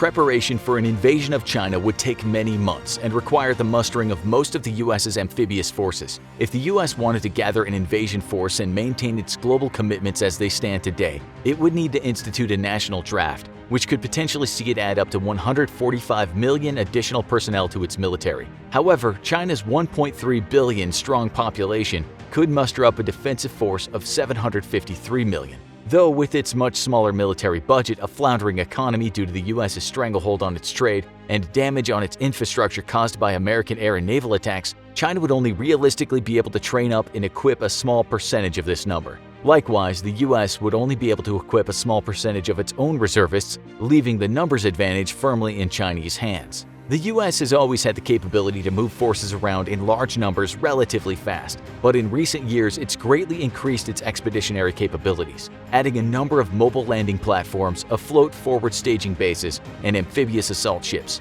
Today, the U.S. maintains 3 Marine Expeditionary Forces, its primary force dedicated to kicking down the door on hostile beaches all over the world. Each force can bring to an enemy's shore between 20,000 and 90,000 Marines and sailors. These would quickly be supplemented by U.S. Army Expeditionary Forces, though they would require longer to assemble, prepare, and transport to a hostile Chinese beach. Initially, the American Marines would be forced to hold the beach alone, though they would not be able to land in their full numbers all at the same time. Not wishing to spread themselves too thin, and with U.S. air and naval power only capable of carving out a very small slice of safety on hostile Chinese beaches, U.S. forces may at best approach the numbers of the amphibious assault in Normandy, averaging between 15,000 and 20,000 personnel per day. This would require a full 3.5 days for an entire Marine Expeditionary Force to make the beach. This would leave 20,000 Marines with the unenviable task of holding a narrow strip of beach against a People's Liberation Army of around 975,000, not counting reservists and conscripts. Even with air superiority achieved, U.S. and Allied aircraft could not hope to hold at bay the vast number of Chinese ground troops, and it's likely that even before the first Marine Expeditionary Force could completely offload onto the beach, the Marines holding them would have been thrown back out into the ocean. Sheer numbers alone make an invasion of the Chinese mainland completely impossible for even the technologically superior U.S., and it would require the unloading of an entire Marine Expeditionary Force in one single landing to secure a foothold against the vast numbers of the Chinese People's Liberation Army. This is precisely why the United States has no plans of invading China, and instead plans on simply destroying the Chinese Navy and Air Force while blockading it economically in the case of war. All eyes are on the Russian bear as it marches across Eastern Europe. But is the bigger threat to the world hiding in the East? Is China actually plotting to take over the world? As a president famously said, that depends on your definition of is. There's no question that China is a massive world power. In fact, depending on your standards, it might be only the second superpower in the world after the United States. It's the most populous country in the world, with over 4 times the population of the US. It has the second largest economy of the world, the third largest country in size behind Russia and Canada, and is one of only a small number of nuclear powers in the world. It's certainly the biggest power in Asia, and it might have much bigger ambitions than that. But what are China's actual plans for the world? To find that out, you can look close to home. The province of Hong Kong, which was a British territory for decades, was handed back to China in 1997 after negotiations which created a plan of one country, 2 systems. Hong Kong would be allowed to maintain its autonomy and run itself as a democracy, while China would administer certain larger affairs, and it would officially be part of the larger country. That was the system for a while, until China decided it wasn't anymore, and the People's Republic of China has been tightening the screws ever since. And China has been through plenty of changes itself. Since China became a communist country in 1949 under Mao Zedong, it's been a dictatorship, but Mao's strict adherence to the communist dogma, which led to brutal famines and repression, have long since been replaced with a very different system under Deng Xiaoping and the current leader Xi Jinping. The country kept its autocratic system of government while replacing its economic policies with a sort of hybrid government-controlled capitalism. Under this system, China's economy has exploded and has become one of the world's largest producers of electronics, appliances, and mined rare earth minerals essential for manufacturing.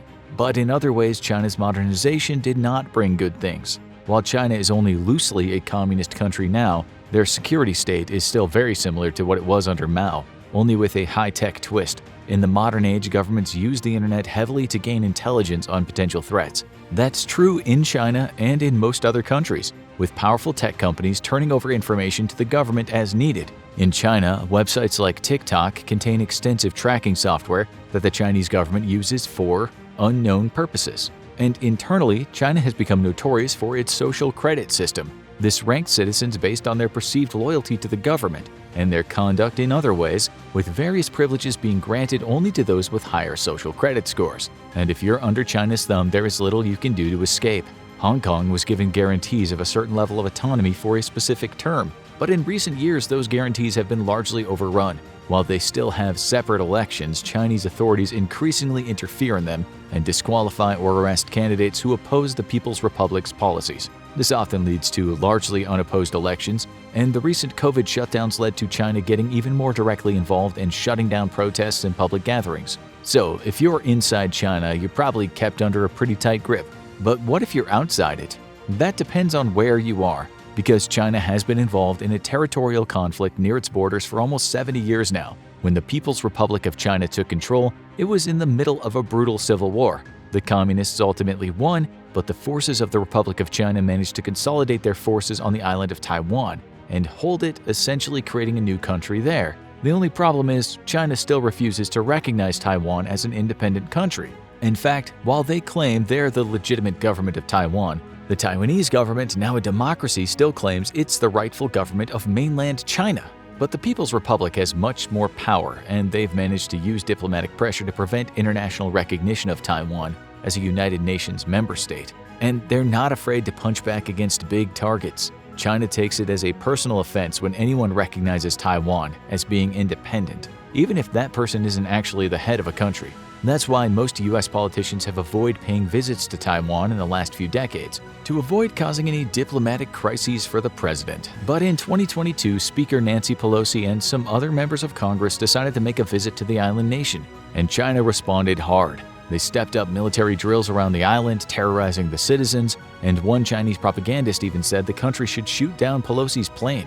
While clearly that would have started a hot war between China and the US, and cooler heads prevailed, it was clear China was willing to escalate in a hurry. But is China all talk and no action? That depends on where you look. While they get a lot of attention for their over-the-top online personality, with colorful propagandists spreading conspiracy theories and trying to meme, they actually do maintain a very strong deterrent against international criticism. And it's one Russia is fond of as well. China's justice system is notoriously harsh, with long sentences and the death penalty on the table for many crimes, far more than murder or treason. And while most of the people in Chinese prisons are Chinese, they have commonly arrested people from other countries for the purpose of prisoner exchanges. When the CEO of Chinese company Huawei was arrested in Canada, it wasn't long before a Canadian citizen was arrested in China on drug charges.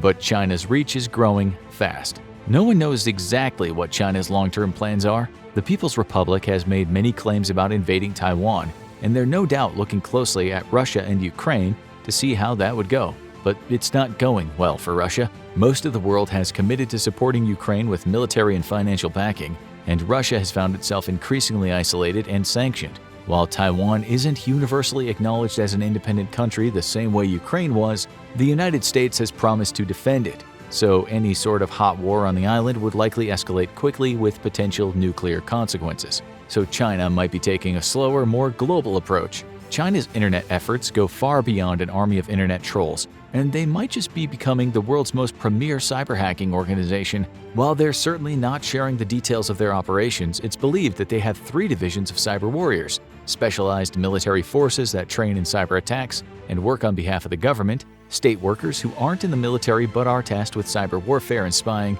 and a group of non-government workers who are likely hired by the government and have more deniability when they need to break into rival governments' networks. And they've caused a lot of damage. Who has China hacked? Who haven't they hacked? Countless countries have claimed that Chinese hackers have taken classified data. Australia claimed that a 2013 attack accessed the blueprints of their intelligence headquarters, while Canada reported in 2011 an attack compromised multiple federal departments. Japan has reported at least 200 cyber attacks on Japanese companies and scientific institutes, while China's frequent rival India reported multiple denial-of-service attacks that may have come from agents of the Chinese government. Ukraine reported attacks during the opening days of the war.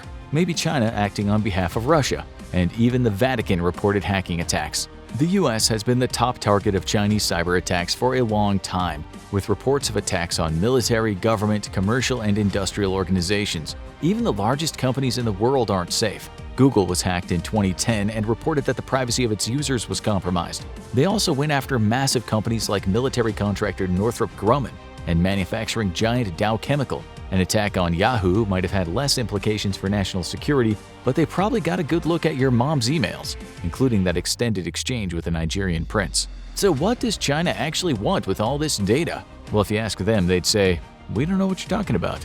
No cyber hacking here," as they proceed to hack another company. And because China refuses to fess up to its cyber hacking efforts, it's hard to say what they're actually after. While they hack private companies, it might be Chinese-style capitalism at work, stealing trade secrets so they can give them to their own companies, allowing them to produce lower-cost remakes of major US products, giving them a leg up in the market. They may also be looking for key access to diplomatic cables in their hacking of government institutions, but cybersecurity experts worry about a much bigger threat. If China knows how to get into the mainframes of major companies and government institutions, then they might be looking for a way to turn them off. And if they were ever to initiate war over Taiwan or another country, being able to kneecap the US's military and civilian infrastructure at exactly the right moment could give them the edge they need to finish the job. But is China actually planning a big move? If they are, they've been putting their pieces on the board for a long time. China has a long reach in Asia, and it goes far beyond Taiwan and Hong Kong. They unilaterally claim sovereignty over the entire South China Sea, which puts them into conflict with Indonesia, the Philippines, Vietnam, and other countries. China's claim means that they have the authority to stop intelligence-gathering activities by foreign militaries in the sea, which has led to multiple near misses between Chinese aircraft and those of other countries. The Hague ruled in favor of the Philippines during a recent dispute, and China's response was to reiterate its claims and continue its campaign of harassment. So why does China want this territory so much? Some people think it's just maximalism. After all, if you claim the sea surrounding a bunch of countries, it's really not a big reach to then claim those countries. But the ocean itself is incredibly valuable, with an estimated 11 billion barrels of untapped oil and almost 200 trillion cubic feet of natural gas hiding far below the waves. If China manages to get the world to accept their authority over these islands, they would have a huge leg up in energy production, something they very much need with their massive population and energy needs. This area also has multiple highly sought-after fishing areas, which would give China the food it needs without having to rely on imports. And more importantly, they would control access to the food of many poorer countries who would have no choice but to align with them. And when you can't find a beachhead, why not make one? China has been known to take over small islands in the South China Sea, but they've started taking another approach, building artificial islands in the South China Sea that let them create unchallenged military staging grounds. These islands are typically built on rocks or reefs that are close to the surface of the water. After dredging the area to create a more solid floor, they're covered with harder material and turned into small military bases. This turns the disputed sea area into what's de facto Chinese territory and serves as an act of intimidation against any other country that tries to set foot in the area. But is China a threat to the region? So far, China seems to be trying to win through soft power rather than open military action. They're hands down the biggest military power in the region, which means that any other country is likely to back down when directly challenged. While North Korea and India are also nuclear powers, North Korea is typically aligned with China, and India is preoccupied by its conflict with Pakistan. China's tensest relations in the region are with Vietnam, which it fought wars with previously. Now the two communist countries have hit rough waters, with China increasingly encroaching on Vietnam's coastline in the South China Sea while harassing Vietnamese ships. In 2014, China began building an oil rig deep within Vietnam's ocean territory. China seems to be making itself a regional power through sheer force of will, but elsewhere it's taking a very different approach. There's no continent more open to realignment than Africa, historically the subject of colonialism, occupation, and a brutal slave trade. Many of its nations only gained independence in the 20th century, often at the conclusion of bloody wars. Now, while many of the countries do have good diplomatic relations with Europe and North America, there are naturally old wounds to heal. And that's why China sees the continent as a massive opportunity for expansion. But this time, they're not looking to intimidate their way into a seat at the table. They're looking to buy their way in. Chinese investments in Africa have gained a lot of attention in recent years as the country moves many of its manufacturing efforts there. Africa is far away from China's expansionist actions in the South China Sea, and as such, many African countries are neutral to China. So when a Chinese firm shows up looking to build a factory there, they're likely to be approved. And China knows how to sweeten the deal. They'll frequently build new housing or other infrastructure as part of their investment, creating potential loyalists down the line should the world divide between China and the US. And for China, investing in Africa just makes sense. Many people see Africa as the future of the world.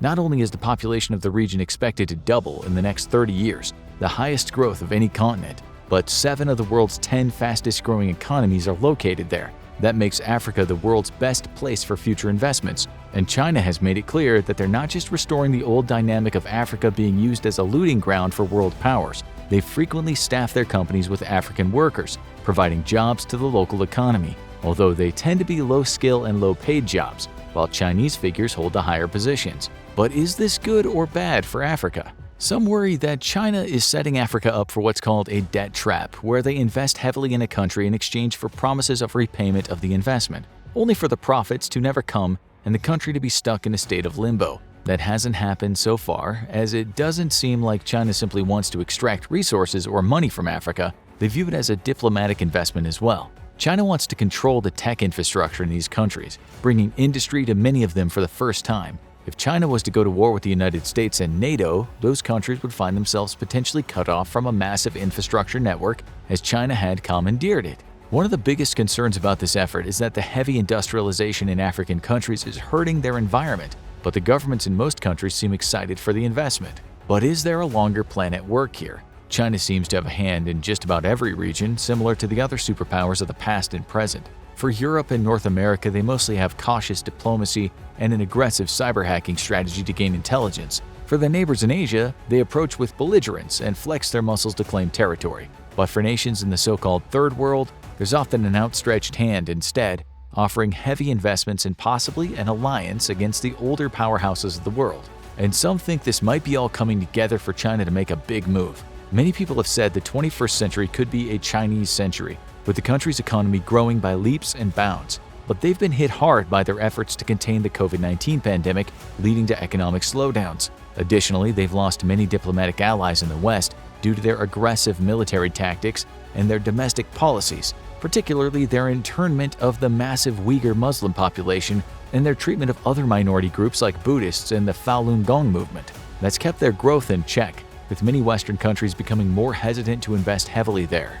Which then leads people to worry, are they biding their time for a military move? China is incredibly powerful militarily, maybe the second strongest military in the world. While Russia has the most nuclear weapons of any country, its weapons are old and unreliable to the point where no one knows how many would even fire. China's estimated to have only 350 nuclear weapons, a far smaller arsenal than the US, but every single one of them is in working order, and many are attached to powerful missiles that could hit just about anywhere in the world. They're also one of only a few countries to have aircraft carriers, and their naval and aerial fleets are believed to be competitive with the US's fleet. But their biggest weapon might be how prepared they are. So if China was planning to actually take over the world, how would they go about it? The first step would likely to be to plan with some other countries. China has become one of Russia's few remaining allies since the war with Ukraine, helping them get around sanctions and providing vital economic help. So if China wanted to make its own move on Taiwan, or a much bigger plan, it would likely pull in Russia for help. A coordinated attack on several targets might be much harder to coordinate, and they might have a third partner as well, North Korea, run by the infamous Kim Jong-un. Like China and Taiwan, North Korea has never accepted the independence of South Korea, even after 70 years. A three-pronged attack like this might take the world by surprise. But would they actually win?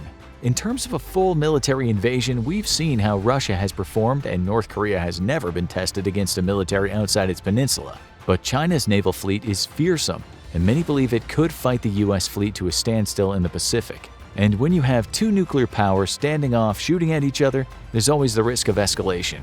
China could not win a nuclear war with the US, but a major nuclear exchange would likely mean neither country is left standing. So China is hoping to avoid nuclear war, and it might have a plan to do so. Could China win a war without firing a shot? This might be where China's cyber hacking infrastructure comes into play. Unlike other military attacks, hackers don't announce themselves. They sneak in under the cover of darkness. Imagine if one morning America woke up and nothing was working. The internet was down, smart devices were malfunctioning, and even the government's connections weren't working. They spend hours getting things up and running, and tune into the news to find out that Chinese warships are shelling Taiwan.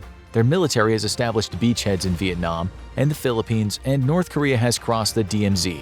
While the fighting is far from over, China has declared their invasion successful and says that any interference from the US would be an invasion of their territory. Surely the United States would arm up, right? Not so fast. Maybe China calls in its chips with Africa and cuts the US off from several key suppliers. Supply chain issues are a bane of Russia in the Ukraine war, and the United States might now face the same problem. China would have cut off its supplies, as will any country aligned with it. More critical, and occupied Taiwan would no longer provide America with the key semiconductors it needs to operate much of its technology, and the United States would have to think twice before expanding key military technology. While South Korea's fearsome military would likely be able to hold off North Korea for a long time, and China would likely rein in the North to keep them from using nuclear weapons, it's unlikely that Taiwan or Southeast Asian nations could hold out too long without support. But is this where China would want to stop? Taking over much of Asia has been China's goal for a long time, and if this plan would work, it would have pulled it off without getting bogged down in a global conflict. This would firmly entrench it as a superpower and make the United States look toothless. More countries would be looking to align with China, and that includes India. China's goal would likely be to turn India into a regional client state rather than actively trying to conquer it. And with Pakistan on one side and China on the other, they could put a lot of pressure on the subcontinent. Smaller nations in the region would likely choose to align with China for protection, and China's next big step would be to expand further out into the Pacific. Many small island nations there could be pressured into signing deals, giving the Chinese free rein in exchange for protection, and that might bring China into direct conflict with the United States. While most Pacific islands are independent nations by now, the United States has several territories, including Guam and American Samoa. While they're unlikely to try to annex any of them outright, at least at this stage, they would likely start treating them in a similar way to the way they did Vietnam initially.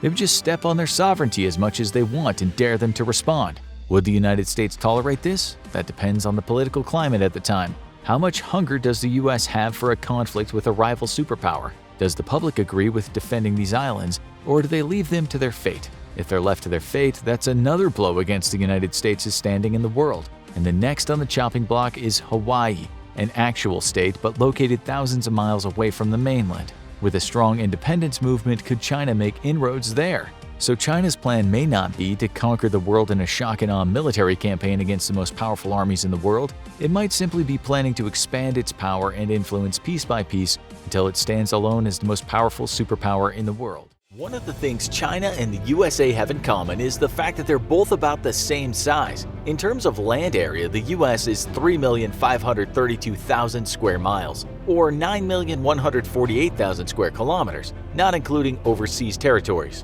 China is 3,601,000 square miles, or 9,325,000 square kilometers, and no, that doesn't include Taiwan or Hong Kong. Today, we'll attempt to fit the Chinese population inside of the USA and see what happens, and the results might not be what you think. First, we should learn a bit about the populations of each country. Populations are, of course, always changing, but the website Worldometers tries to give an accurate number of the people living in all nations. As we write this, the website tells us that the population of China is 1,419,803,000.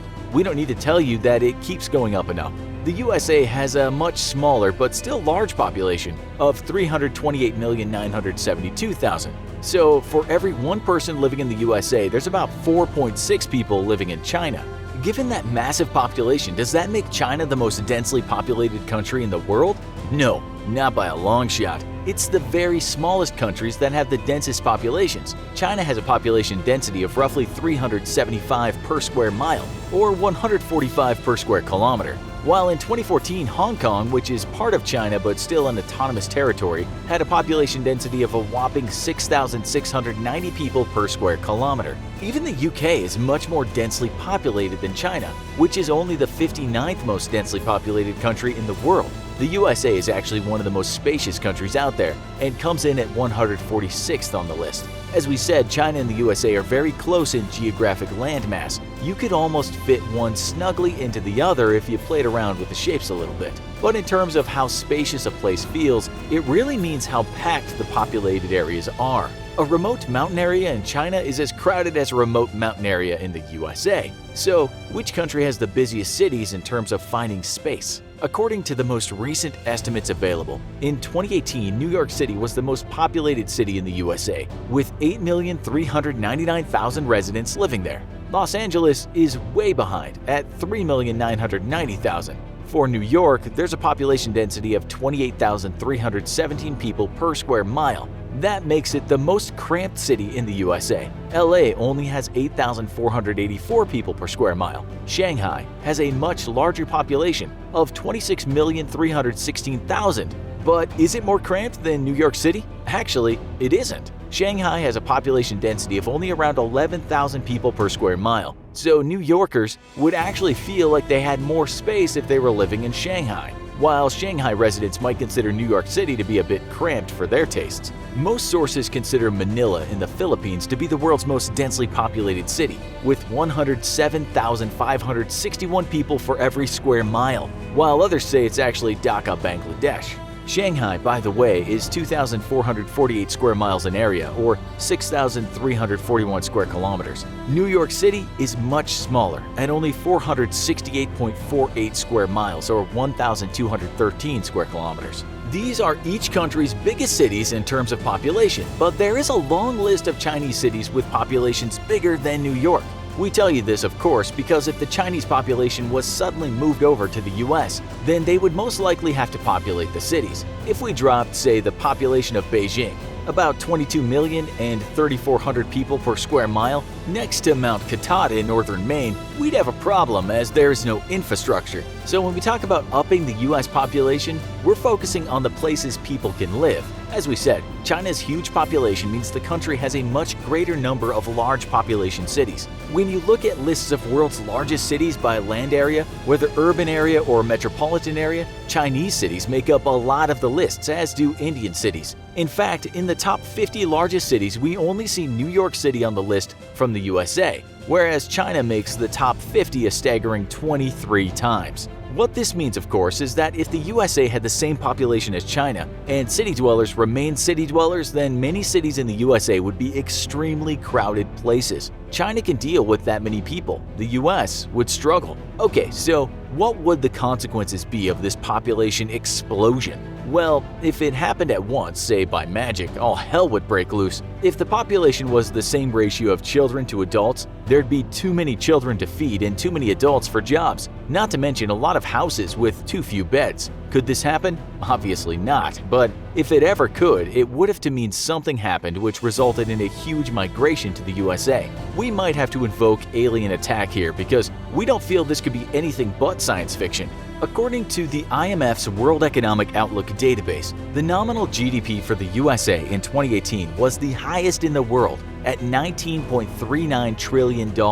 China was $12.01 trillion. If we look at this in very simplistic terms, it should mean there's enough cash in the USA to feed a population that was the same as China's. Although massive changes in the allocation of funds, new taxes, and changes to monetary policy would have to happen. Still, there's little doubt this new population could eat. It would just mean some growing pains for a while. Let's say things were straightened relatively quickly thanks to American ingenuity. There would still be too many people filling cities that once had far fewer people. There would have to be a drastic expansion, and that would mean spending an incredible amount of money on infrastructure. But given the USA's incredibly high defense budget, which could be slashed, and so many billionaires ready to be taxed, we think that this could be done without a total catastrophe. Things would be tough at first, and no doubt a lot of the population would be up in arms, but once they knew they had no choice, they'd deal with it. In our sci-fi, hypothetical, crowded America, we're assuming people of the world, for the most part, would be willing to collaborate to